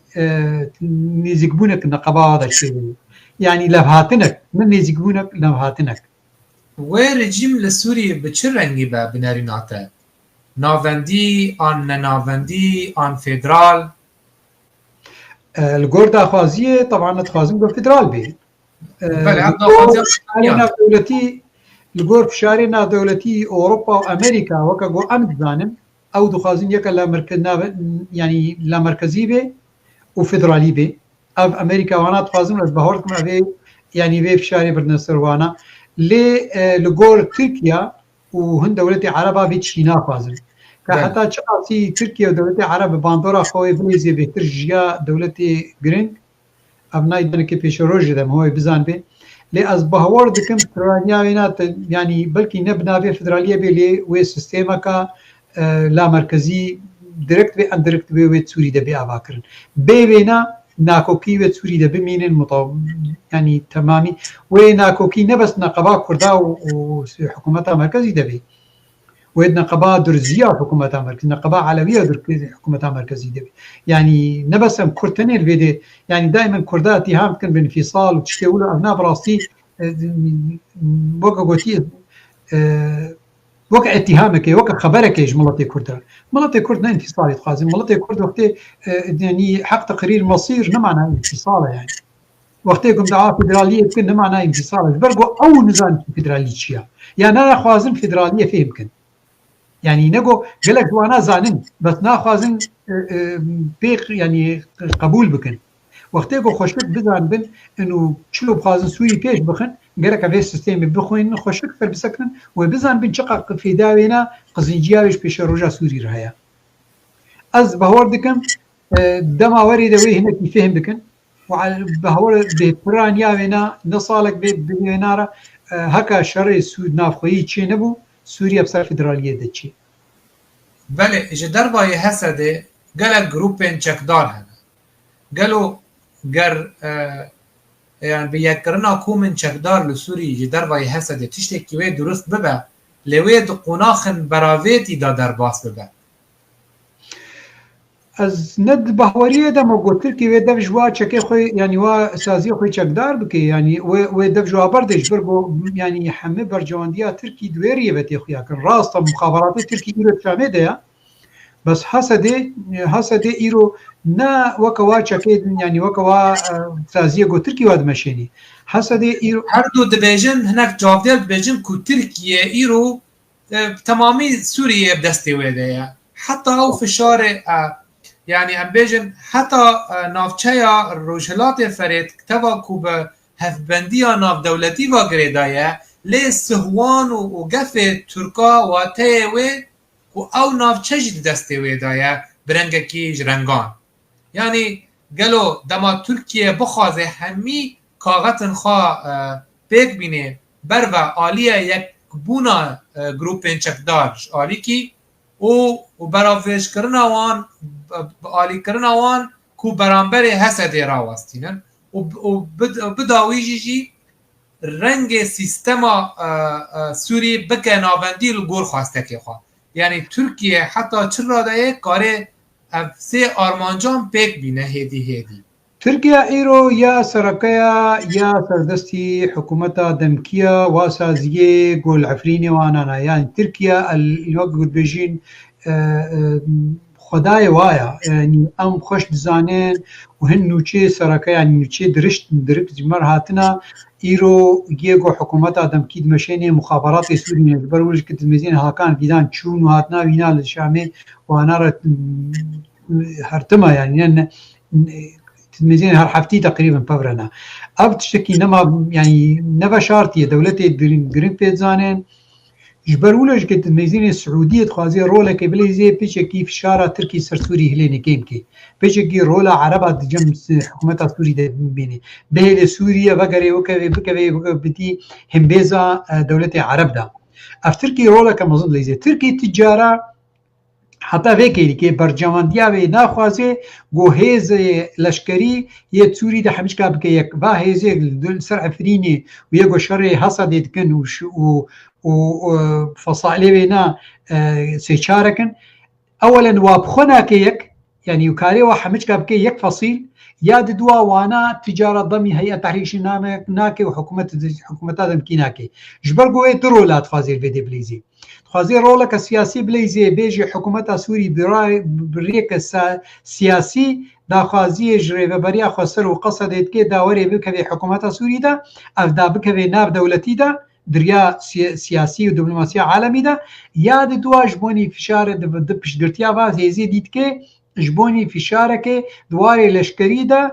ندبن سها دي سياسات دولتي دا في شارع بردستر حكومتها يعني ريفبريا خسر وقصدي داوي لاواز بكي دائرة نكي بريار او بريار برجواندية حكومتها دمكي قبول بكي بيتشلو تركي بيجيه دا داوي قبول بكي وقتاكو ريفبريا خسر وقصد ضعيف بي وتشتاكو حكومتها سوريا قبول بكي يعني بدي يجي بيجي وقبول بكي يعني تدميزين التركي دو رولات بردد ليزي رولك دواري سياسي وفشارة بردست حكومته رولك فيادي جبر ولش كتجارة ناهي لحمزات وعمشات وسلطان شريم وسوريا ببي بارشكش هي تحريشام يا بارشكش وزارة دفاع سوري تجارة دمش بينا نابردي حتى جو كرد وقضية كردي في جريكا ملطي كرد الوادي هذه تجارة دمش بينا بردي الميزانة مدي جنرال مظلوم اشتغالي قالك درست جود خوش جود جو تركيا دخوازي دي سدت تشيني بصيني حتى بك هي رقاي جبوني جروبي عرب وعشائري عرب تبلي فاغ جروبا بكي دا هيزا كمازن تشيكي دا او هيزا مازن بهلي بكبي وكا همبري هيئة التحرير الشام دا بهتر في شارع سر هيئة التحرير الشام تشي ببي جو إذا نكي بيجي هيئة التحرير الشام بيرا إذا إيريشي ريفبريا خسر بكن إنه با قبول ناكي يعني تلميذين اللي استكك عسكري لشكري سياسي قالكي لوتي تركي دندرو سوريا دليزي تركيا نل بيش روجا سوري دميزيني سوري دميزيني وكا بارچك جهران برجوانديا خوا وينا ولد دبيوتيني يعني الجيرا نقرنجا سوري بيش كبي يا بيش نكبي جيرا قرنجا بيش قاسي كاري في غريكا ملطي كرد بندست بكي افيا قرنجا جيرا العرب بعكس بينا عرب دخوازن سوري بيش كبي عرب تخوازن سوري بقرينن انقاذ بكن آبا بكن حكومتك اجتماعي نتويد ورد تشي بكن و سيستمك جو حمي كاسي جو دندرو سوري دا جي قايل بن جدبونا كما ظن دقه هردو كذا هيا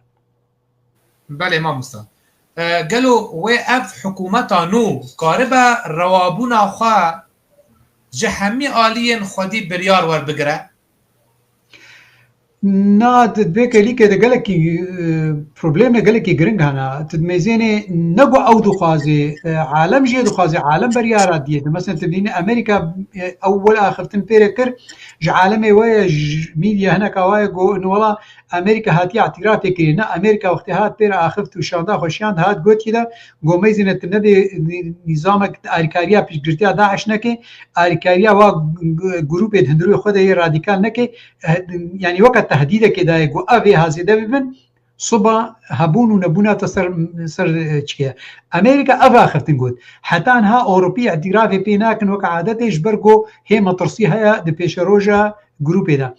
يعني هيا نبيتش حكومات آدم كي تخوازي بحمل كثيرة كار بكي تخوازيش حمل كثيرة بدي خيا كن نزيد حكومتها كان سيفيل آباكم وأب نراديكالا دي مسلمانية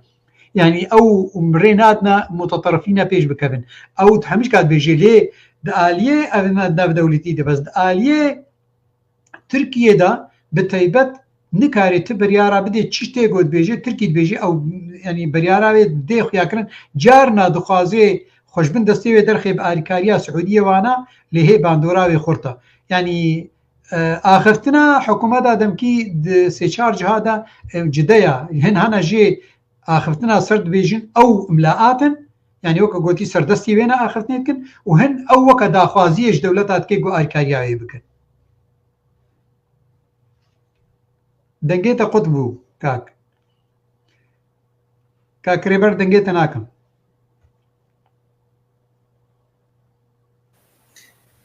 بله مامستا نرخاندنا تا جي پیواجویا آشتیه و هفدیتنا بسروک پککی را عبدالله اوجلان ترکیه بنرينا تا جدله جبو في پیواجویه و چندین کرد لور و کاربن مافکی دستوری قزنج بکن بنرينا تا آلین هرمی بو کردن و دره را پیوندی دارن والله از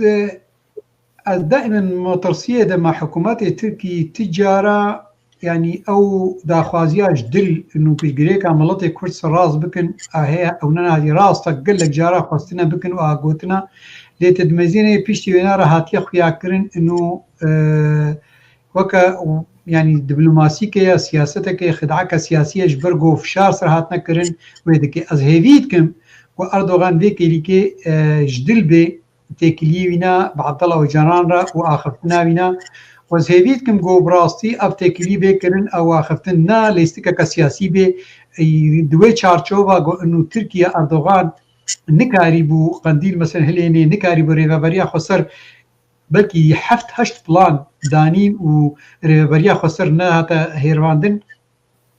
بلكي تخوازي يعني دريا عبد الله وجنان ربيني قزنجيك جيبك بكهبي ارمانجي يعني ياد دوا بل الدور نابي نمجكش عليكي ديفجكي تركيا ايرو دميزيني يعني ناكوكينا مظن نقباوي روسيا دچبون نقباوي ايران دچبون وكو امد زانن سربي بجريك تشتيغو تسوري ده تكرن دميزيني فشارة اوروبا لسربيتي كرن قالكي امريكا نبجرتيايت كي نما دكي وكا بري جبرگو نما والقاسي جران بناي هجاير بالنسبه لامريكا وبرجوان ديالنا تركيا ادبي دميزين هندروي خدا هبونا قرد بشكرتيا ملتي كرد يعني اف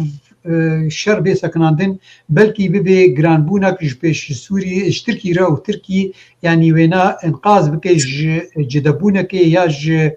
يريش دري تركيا لي بكن بلكي ابنا بك بي تشارچو بيدا هيا سياستا اردوغان حتى في درجه دور ميزان بي انه شر خرابونيتينش هردو آليارا آشتي بملتي كرد بيجريك ملتي كرد سراز بكي حتى بلكي بالجور كيفاخا و آريكار بيج بيش روجا تركيا يعني هاي ابا خفتن جديد هبي لي حتى تشقاسي هيزا كرد دوردا بارتيه كردي الويدي في خوندني دكن از حتى نهابي نزان براستي از باور دکم يعني وي دويتش يعني دويتش عشو بيدا جاميرا وقالكي زانبن وقالكي سربسكني يعني بكا حتى تش آستي اف نيزك بونا بعبد الله وجران و بين البرلمان وباخره وكبي برجوانديا ملتي كردرا بيشاروجا تركي وبابرا جو بي دولتك بهرد جهردو علياباد وهرتنا دستورا تركي حتى چقاسي اوي بهتر بيجن از يعني از بيجن بيكون تحليلك الجمنة نو القاسي درست بيه. بله ما مستا علی جنگیر فرسک خواهد بجه چه خواندنه دکی یعنی گل خواندن آتا و گوتارا و برز عبدالله اوجلان حتوانزه سباتا به و گوتاره کی پیشکش بکه یعنی ما مستا نرین آتا یعنی و نابرو که و گوتاره چه به و باندوره و حتی چرا ده هبه و یعنی برسدن در دوره حتی چرا ده یعنی امدیجن بنالین آتا چما دوی دمه دا دبیر آنی ناگرتنا اوجلان دا یعنی چما وی دمجمیره هل بجارتن جبو آخافتنا برز عبدالله اوجلان به جماوری خو آلیگری خورا ريبر بابا ميزينا از ند بهوريه دما جو اف اخفتنها فجأة شغلي ما هكي دوا دشي واس خد ميزينم انه اف تكنيو قفتو جو اخفتن بعبد الله اوجرانا بلكي بهتري 2 و 3 صالحات يكرن يعني از دور نابينم انه حتى اخفتن دنقبا اردوغان عبد الله اوجلان دشي وبن يعني ودنقباها كان بيدان وعبد الله اوجلان دشي وبن يعني اب اخفتنها مولو جخر هاتي كرن ولا بريارك جر هاتي دانين كاورا بي اخفتني بكا از بهور دكم هنا تكلي ولافهاتن واخفتن سر قلك خاله هاتي دانين وحتى اخفتنا ويجكي يا جو بكرنجكي بيكون از دور نابينم او اخفتن وبيكون قهايا علمي قنديل بهايا ويتش بيجي وتشغوتيه وبلكي رايا خسر دانجي يعني واف بلكي اخفتن يعني قفتكو دنقبا حكومتها تركي دا ودنقبا قنديل دا دنقبا عبد الله اوجلان دا خوشكسر هاتيا سكران دا حتى في اخفتني بكي حيا قابي في آستي حتى في اخفتني بكي يعني لي اقوهاكا ابا اخفتن وقهابي في آستاها از بهورتكم يعني تشتكي باشا مهديت كن جو شر بيسكنان دين يعني دن ايرو راست قركا وقتكم هوف خو بباريزي وكا شر تشتكي قلكي درستا يعني وقتكم تخو بباريزي جدجمنكي جو ايريش يتكي لي وقتكم توري شركي بك جبوني تماثي ملطكي تمامي سراسك ايرو ملطي دنياي تجاوزاوي كري از بهور ناكم بشر ايرو مو بكي مثلا ها نومينا زي بينم قنديل قالك بكفي آستا باراستنا ملات يعني بيشغريكا ملاتي كردا سي بارتيا سياسية هندروي تركي دا او ياغو رولكي بمشيني ايرو مثلا قصدي خود باريزي هرما خود باريزي نگو ايريشي كسي نكريا وقتي گو داعش ايريش كر هنگي خو باراستو دايجي داعش كر او يا سرك راستا دو دناف كردا وبيجي بيشيا وادا يعني انا بحسن هندروي كردا بخوتن كم يعني افنا يعني دكبه چارچو بيدا وقتی گو داخوازی عبدالله اوجلان بکرن انه لازمه قندیل شر بسکنینه و چکنه که بلکه قلک خود يعني بلان هاتنا دانين كاوي چلو بسكناندن وچلو اذن تكلي بيفر بيكرن از بهور ناكم هم ولو بحساني وي قنديلش كي ولا دبج لشكري خبر دي وي كبي ديار بكر دا ولو بخلاص كر يعني بسكناندن وي قلك بلان سر هابن هاجر عبد الله اوجلان اخذنا كولو بيكرن از خود مزين انه برجوانديا ملتي كرد يعني ملتي كرد دكوي استيدا انه تركيا اعترافك دايركت بي اندركت بي ايروبيش غريكا ملتي كرد كي نومينك قالك بچوش كزيبيج بحجلي يك جواي راديكال يعني انسانك عنصري حتى قلت بحسا كردات يذكر حسيت كر انسان جريمه تدميزين او دبيجي دبي والله ملتي كرد ام دوستن مبرانا ويك كرد تركي جو بي والله كرد نبرايمنا او نكرد تركا يعني اف اخفتناها دمك جو باندورك هاتيه كرن انو كهانا سيستمك به لنقولك يوك عبد الله اوجلان دحبسادا وري بانغك الملتي كرد وتركي بكي دمك جو اخفتنا قالك كور لسر هاتيه كرن ما مستا بيكو هنا برسكن وبيجن جاليكي تركيا بانغا اشتيه دكي اوجلانا رو دنا جاليكي بدجواري شر حسد دكي يعني افنا كوكيات نابرا يعني سياستا ام بيجن تشك دستي ويدا وعيني ويد زمان اشتيه جاليكي دن يعني اف هر دو ناكوكن يعني چاوا تركيا هفسنگيه دنا برا كريار دجواري هوانا و آخافتن آشتیه دیگه چاوا يعني هل مثلا سياسة عيني سياسة ترامب مشيني تي استراتيجية ترامب ينود مشيني بيجيت بآشتي بزور دستيه يعني شاوا يعني ناخذ تركيا ناخذ وري بيجي بولا از ملت كرد كتيوي آستيدا يكي همبري منا وزي تكليا بير بكم دخوازي ملت كرد ملتكي سست بي آشتي بير بكي كفتوغوي بير بكي و او فشارة خبر دي سر هيزا كرد اف دواليزم الجم حكومات تركي وجم يعني دائما هبوا ونها اردوغان بينا خوشك مشيني اردوغان ننهاد مشيني يعني حتى تكليه خب روسيا را تكليه خب حكومتها سوريا را يعني اصلا اوينا حكومتها بشار اسد داخست ودي هيئه تحرير الشام قوين كر جبوني كساتيا خطيت وقت بشار اسد قلت كذا يكش خالي ويناي جو هات داختن جو اسبرا تكليه ناكم تمكر شاو يعني اف الجنب كساتيا اردوغان وحكومتها ويناي عفوا بارتيا وينا عداله وتنميه اف الجو وينا هيا دواليزم ناخذ ريفبريا خسر هذه دا فشار خسر حكومتها سوري نكي وبجريكا ملطي كرد نوكا جو كرد بخازن وكا جو تركي بخازي وكا جو تبي اما جكر براستي اشخاص مترصيد برديا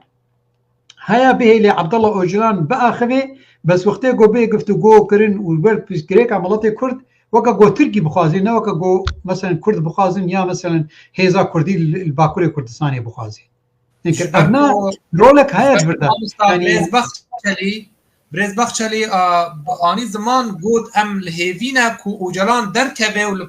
الپیشیا پارلمانتران ببیجه کو پکه که قدها یعنی واتیوه چیه واتیوه رادست بونه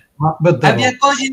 نایه پجراندن جگلک آلی و بجارده ملتی برایم عباس گوتارک خوشی کلو کردی نویساند گو از هیوید کم عبدالله اوجلان جارات دوا نکوه و وكا قوتي شرمازاية دا وقتي جارا أول أو قرتن وشلو شرمازا كرن وطائرة ودستي كلبشا كرن وبرن ولك إهانة كبيكرن از هيفيد كم الفي جاري جو وقتي ببنا برلمان وينا دي أبه اللي بأخذه دي سانكي ويجي دي سانكي وي شرمازا نكن بيشيا ملطي كرد يعني وكا بانجا كي نيسان هو برايم عباس أبقوتار إنه وقتي قوت هاري بأخذه قرأ كتزاني بيشتر بنجهكا إنه تنا تركيا حكومتها تركيا أردوغان هاتي حلال تبكي خداعي تبكي تنكر شاوا يعني أبناء حمتش البرش عبايا وأفتشتكي قلكي يعني درستا قوت الآليكي بعبد الله أوجرارا تشتغلي والآلية دي لسوري دبيجي دبي لازمها بيكيكي جندروي سوري دركبي تنكر أو بخوا يعني حتى عبد الله أوجلانجي بي دي سانكي أولو بانغاوا هبي إنه لازمها بيكيكي نميمي اف بانگا جی نای خوارن يعني اف بانگا ها نای يعني يوي بلكي بخازن والله بيكيكي نابي خب غاري هنگر اف دواليزم هيا از بشكل كي قرتي از خو هرتمش جويد بجم سياست غركم هو بكي تكليا بدجمني خرجي بكي للتجاره مهوف بيشتاخا يعني سينغا خوش دجمرنا نبكي حتى تالي دجمن يعني هرتم وي برجواندي اخو ماشيني وهرتمش غير بيجريكا ملطي كرد ميزينيو كبيجريكا انه يعني دجي ما في ملطي دجي ما في ملطي وايا يعني وقتها كرد دعوه يعني حق تقرير مصير دكن سرخبونا خدكن او حسيتكن كانه دولتها واد هي الربي وابناء اميجوك الجماعه قلكي جرينجا جبر ويش وقتها عبد الله وجيلان بينن ابدا وكا قوتبي ما جكر يعني جدبونك غريب هيا ميليشيات مرتزقه لبيدي دشيني دا كشتنا سيفيلا واد كن سرسدي تشري وبمباران روجانا هيا والوي درجه تشي تكليا عبد الله وجنرات طبعا ابناء يعني دولتي جو تخازن بيشغريكي هندرو الغور كيفا خسرات برز مسعود بارزانی سروک هرما کردستان سروک پارتیا دموکراتا کردستانی مسعود بارزانی داوی هف پیوینا خوا گوتنک گوتبو گر پکک بخوازه بمینه دبه دف جزورداریه برده دف جچک برده نها ولو تی خویا کرن کو پکک او کو ایریشه دکه لی آلی آلیگرین پککی چی دبیجه دما دیروکا دامازراندنا پککی گلک آگربست چید بون وکی درفت بو جبو آشتیه دنا برا پککی و ترکیه لی هر جار ترکیه و آگربسته بن پیدا کر و جبلی چارەسەری یا زۆرداریە تو چارەسەری ندید کو بە پەکێکی را ئاشتیەکە یا پرۆسەیەکێ ئاوا بکەن دوێیەکێ وەک چاودێت چاوا دنرخینی هێزێ ئاخفتنا سەرۆک مەسعود بەرزانی ئاخفتنە کە سیاسی گەلێکی خوشک بوو گەرەکە گەلێکی فەڕەهەژکێ ئەوینا دە ئاخفتنەی خوشک کردن لێ دەرێ گۆت گۆ شەر نەما پشگرێکە مڵەتە سەرڕاست دکەیت گەرەکە پێکەکەی مەسەن دەف چاک بەردەی قەزای نا ئێریشە منەکەی بەس ئالیە دی بە وەختێ گۆ پرس کرد گۆ وەختێ ئێریش بێنە سەرتا پاراستن دمافێ مڵەتا دەیە ئینگرشەوە ینی گۆت گۆ وەختێ گۆ ئێریش بێنە سەرما وەختێ گو پرسەکە خوشک ژێ کرد گۆ مەسەن نا ئیرۆ ئەربیل هەقا پێشکەتیەوە ئاخوینە کوردستانی هەقا پێشکەتیە و چیت کردە سبە وەختێ گۆ ئێریش بێسەرکردن و ناترسن و چاوا بکەن وەختێ گۆت گۆ هەزارێ خۆرتێمە هەنا دخوازن وێ شەر بکەن پاراستنا بێ هەرەما خۆشببوونی بکەن پێکرد پاراستن فەرق نەقەبات ئێریش و پاراستنی دە خۆشک داخویاکردن سەرۆک مەسعود بەرزانی لەوێ دێ قەندیل وەختێ گۆت گۆ مەسەن گەرەکە ئێریشی نەکەی بەس نەگۆت خۆپا خۆ نەپارێزن ئینگر چاوە یعنی قەندیل وەختێ گۆ عەبدەڵا ئۆژەلان دەرکەوێ و بە ئاخێوێژیکێ نابێژی وەڵا خۆ نەپارێزن وێ بێ مەسەن ئێریشە نەما بکەن سەر حکوومەتا تورکی بەس کارن خۆ بپارێزن حتا گۆ ئەف پرۆگرێم ئەپسگرێک سەرڕاست بێت تێمگر چاوە لەوێ دەوێ ئاخفتنەکە گەلێکی سیاسی و بڕاستیە گۆ دو ئاخفتنەکە سەرۆک عەفوەن سەرۆک مەسعود دەبێ بگێ ئاخفتناوینا گەلێکی سیاسی و کوورەژی بڕاست یعنی مڵەتێ کورد ئاغلبێ جارا دە دیرۆکە خۆدا ئێریشی کەسی نەکردنا مڵەتێ کورد هەرتم خۆ پاراستیە یعنی شۆڕشێ بەرزانی گۆ کوردستان باشوویە کوردستانێ دەچیت بوو هەرتمژی خۆت پاراستی جێشی عراقی اینکر چاوە وەختێ گۆ عەبدەڵا ئۆجەلان و پێپێکێ ڕابوو ئێریش کردن ئەوانە وەختێ گۆت بنگی هێت مەیزێنێ ئەوە هەرەما باشوور باکوورێ کوردستانێ پاراستیە جتعداریە گۆ تورکی لێت کرد اینکر چاوە لێبەجێ دژمن هەنگی پرۆپاگاندا کرد و دژمن هەنگی خرابوون کرد ئەو پاراستن کردەوە کە ئێریشە 4,000 گوندێ کوردستانە باکووری کوردستانی هاتیە هێرواندن ماپێکەکەی هێرواندیە میلیشیاتێ تورکیا و دباباتێ تورکی هێرواندی و بۆمبەی تورکی هێرواندنە یعنی تورکیا چەکەی گران ئەوەی هێر ئەف دەوڵەت هێرواند 6 ملیۆن کۆچبار کردنە وەختێ گۆ مڵەت مافیوی هەبانە و داخوازیایی خۆشک بانە و ینی پیشگرتیایی هاتپاکردن وەکە مڵەتی تورکی ماپێکەکەی ئەسڵن چێ نەدەبوو ئەف بنگەها خۆدا شەڕێ مڵەتێ کورد دیرۆکێ تمامی دەژیە پێکەکەی بگرە و حتا دەبگێ شێخ سەعید و حتا دەبگێ عەبدڵای نەری و یە دی و یەدیک ینی هەمیشکێ عەردا کوردستانێ دەیە و پاراستنا کوردستانیە بەس مخابن وەکە دیسم دووبارە کرد دژمن هەنگی خۆرتە حەسێب بکەن و عەردا وێنایە و حەسێب بکە ئێریشە سەر حکوومەتا وێنە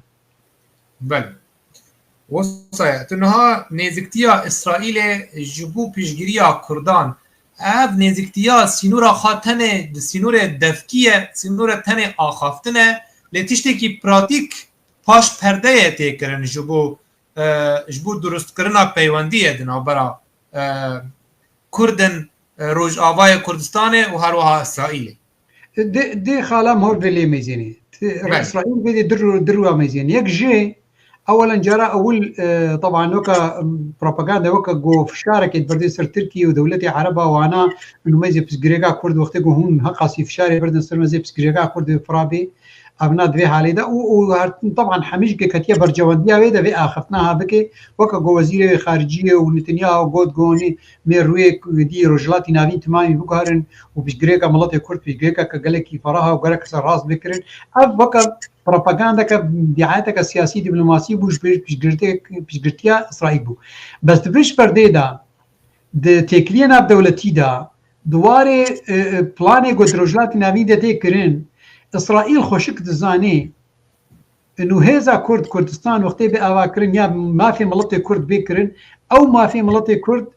دكافي وكا باراستنا كيش بيش روجا اسرائيل دجيكي جبرگو ما في ملتي كرد يعني هيزك دبي هيزك خرد دبيشيا دولتك دولتي مسلمانية قد هرمي دا راديكال قد جي إسرائيل اف زانه گو کردستان گو بی آوا کرن نه کردستان کا متطرف بی کردستان کا مدنی بی ديمقراطي بی وجهه کی حضاري جنبي شو وجه حضاري بی آوا کرن في جتيا دولتي سواك اسرائيل ودولتي پیشکت بی کرن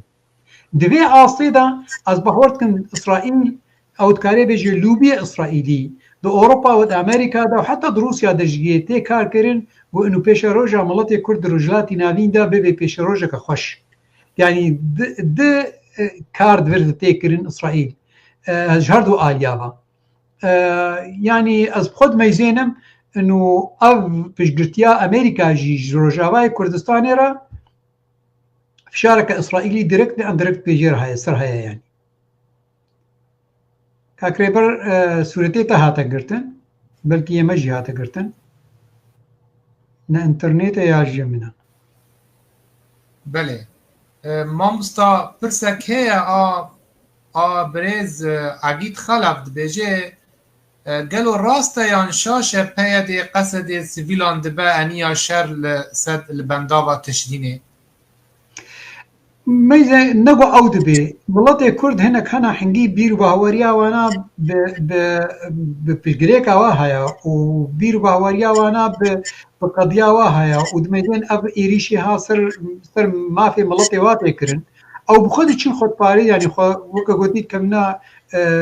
يعني وكا قلتي ساحات حربيه حس شي تشكدا بس ما هي كرغوش قصدي الرينا دابانا واسيفيلا غوشوبانا ويدري يعني او سيفيل قالك نهي لي هرنويدي حتى الخازن از خد بهوريه دما اب سيفيلها يكي وكا رحمتيه بابي طيار ويدي او بخوش جم خدشوبون او بخوش داخاز يافا وهناوي خوي خد قالك خورتي كل هنا مستعد جاني وخفي ذاك الوقت باي قد جارنا الدرنا خد شوطين ما عالمي قلت واخب شوطينا بس قالك دواري سياسي دا دواري عسكري لشكري دا قالك نهيلن اف سيفيل هرنا بكرنا جنگي ده يعني ما مستهنك زانياري جهشنا من از نظام حتى چر راده افزا زانياري درستن دبيجن دناف شاندنا سيفيلان كروان سيفيلان يد چنه بنداوه دناف دا هن شروان هنه وك امداد يعني وك امبين پشگیری جه شروان را تین کرن جبر بود بیجن کشف و رادار دولتا ترک لسر عزمین سرانسری و نکارن وقت لشگر تف بگرن بعد بین وار رین وان کاروانانا ریه که جریه بشکی جی تکتیکا لشگریه تشتكي بيرنجي راس ما از شكي انه شكا حالم حسنا كريا ابناء واركي سياسي عسكري عبر واركي عسكريه وك جوابي لشكريه او كرج برناي اشكرك كرناي واركي لشكريه ازن كارم بيخ يعني برسبابي بدم ابناء قرك جهنك لشكري بدم ازن كارم رايا خوش سربي بدم طبعا شكي فراشا شكي قوم هون نظام سربي وصاي جبروي جارنا هناك تش دما نهينا نون اشكركرن دي هر کس گوتنه که بجه مجی خاص از و زانیاری وکه آخافتن ببجن جبو هم کس جی ببرامن دبا کوچکی وزار قالكم هو بزان بي يعني قالكم هو بزان بي انه ملتي سيفيد قال لك جارات مثلا نومينازي بينهم يعني نها وقت شورش سوري هاتا كرن سال 2011 مع عالمه قدركه تشاركوا تماما ما سيفيل بود بيشا دي رجيم بشار اسد سكن بله وقنبلو او نادى عبيتنا واحد سيفيل بود كنا صار صحي ما لشكر بنقي سيفيل بود اللي بيدج كيوكا سيفيل دي شيء باندوا لشكر سكني بس كركا قصدي الريل بروا بقري بين حوجه انه سيفيل تينا كوشن كركا الريل بروا بكرتن يعني كركا رينا ديوانا جهه مخابنيه طبعا بس ميزاني ملطي كرد هرتمج خباراس يتشسي دريا سيفيل دبي تشر دريا لشكري دبي يعني گر هرمک جبو روشلات باکول روشلات سوریه هاتو بو پشراندن وک بشکی جی سوریه که نناوندی و چارنویسا افرین سرکانی گره سپی و چاوه و وکا کرکوکه به دباوریات دا نا از بهور ناکم کس لازمه وی گفتگوی بکی و وی پیمانه که حالو بی امزکرن بی هبونا عفرینه و سریکانی و گریسی پی ده فدرالیا کردی دا کسی گوبریکسیان خیانت ملتی می کردی عفرین اصلا خیانت بروجاوای کردستانی تمامی قصور مگر خیانت نشتغالی کی خوشه لشاشبونه که سیاسی گلکی مزنا ده پیش روجام یعنی روجاوای کردستانی دا گرک اب نیکرین یعنی ابدا خود بیجم مثلا سیویل وقتی گفت چین شرج که گرک نحو جیبینا به قصد ایرو قوتك هذا وكافية وكاريت بيشافا ميليشياتي هاي مرتزقة تركي ده بسكني ایرو او يعني سياسة مداري روجاواي كردستاني وهيزا كرد ایرو هي خرطمونة كوي هيا وقتی گو تكليا بحكومتا سوري ربكن عين ولو بيجن بي هبونا عفرينة وسريكانية اف فلانها او امزاها ناي سراستكرن حتى او ناتي دبي يعني پارچه کردستانی یکا چه نابه توری سر عدی جزیره امضا بکه و عفرین الوادد بهي بندستا وميليشيات مرتزقه تعداريه تقهن ملطي عفرين وانا اصلا كردي ما العفريني كرد بون بهتر يا جزيره يا ما نيفي قالك عربنا ما ذهبون الوادد سري صدي نوت وبينج كرد بون يعني كردستان باقش يا روجاواي كردستان يا بهتر زلال يا عفريني بو بله برز لیکولار و سیاستوان کردستانی محمود عباس ام گیهان داویا وه ببینه پی وقت داوی ام حز دکن شته گهدار بکن فرم سپاس دکم از دریج ناکم بس از یه وقت بانگه که جتبگرا می سیاسی حزبی کردی را از هیدید کم دوی روژه دا گلکی جوت خواستنگو سازی نشاندن کردی بناوی ملت کرد بین آماده کرن نشرطه یکیتی به شاندن اکادمی یه سیاسی به شاندن جبونی پیشگریکا راست لشکری یک جبونا پیشگریکا پیش روژاوای یا ابوری اف شانده ها بین آماده کرن جبونی گفتگوی دا حکومت سوری وریده بکرن و جبونی خو بدنا خیا کرین گرانبونا خو الجم امریکا اوروبا گرانبونا کا بناوی ملت کرد نخیا کرن اب بانگا منی سرکیا جوا هزامای کرد و ملت کرد از همیتم گو فشار خو سر هزا کرد زیده بکن دا بگنا به ارمانج به بریاری بله ماستان من خوشیه دا سلاوریش هم کسته گول ما گهدار کرن و ازانم گلک دریش کر و عادتا از وقت اسلوب معلمه از گلکی بهتر گلکی كما ديتيل هذا بله ما مستقلك تبني وبرسشتا هاتن لدم براستي دم نقلكي نلقور ام دخازن دم كرتا اما دوري حفت خلك ما جمرا جبروي جيجي ام لبورينه تخازن جي كسن كوما نكاري بو پرسنوان بخواندا و درفت نبوك و پرسنوان باتا برسفدان تماشاوان هجا ام گیهان داویا و هفپیوینه حتی هفپیوینک دن خلکک دن میوانکی دن بمینن خیر و خوشیه دا شب باش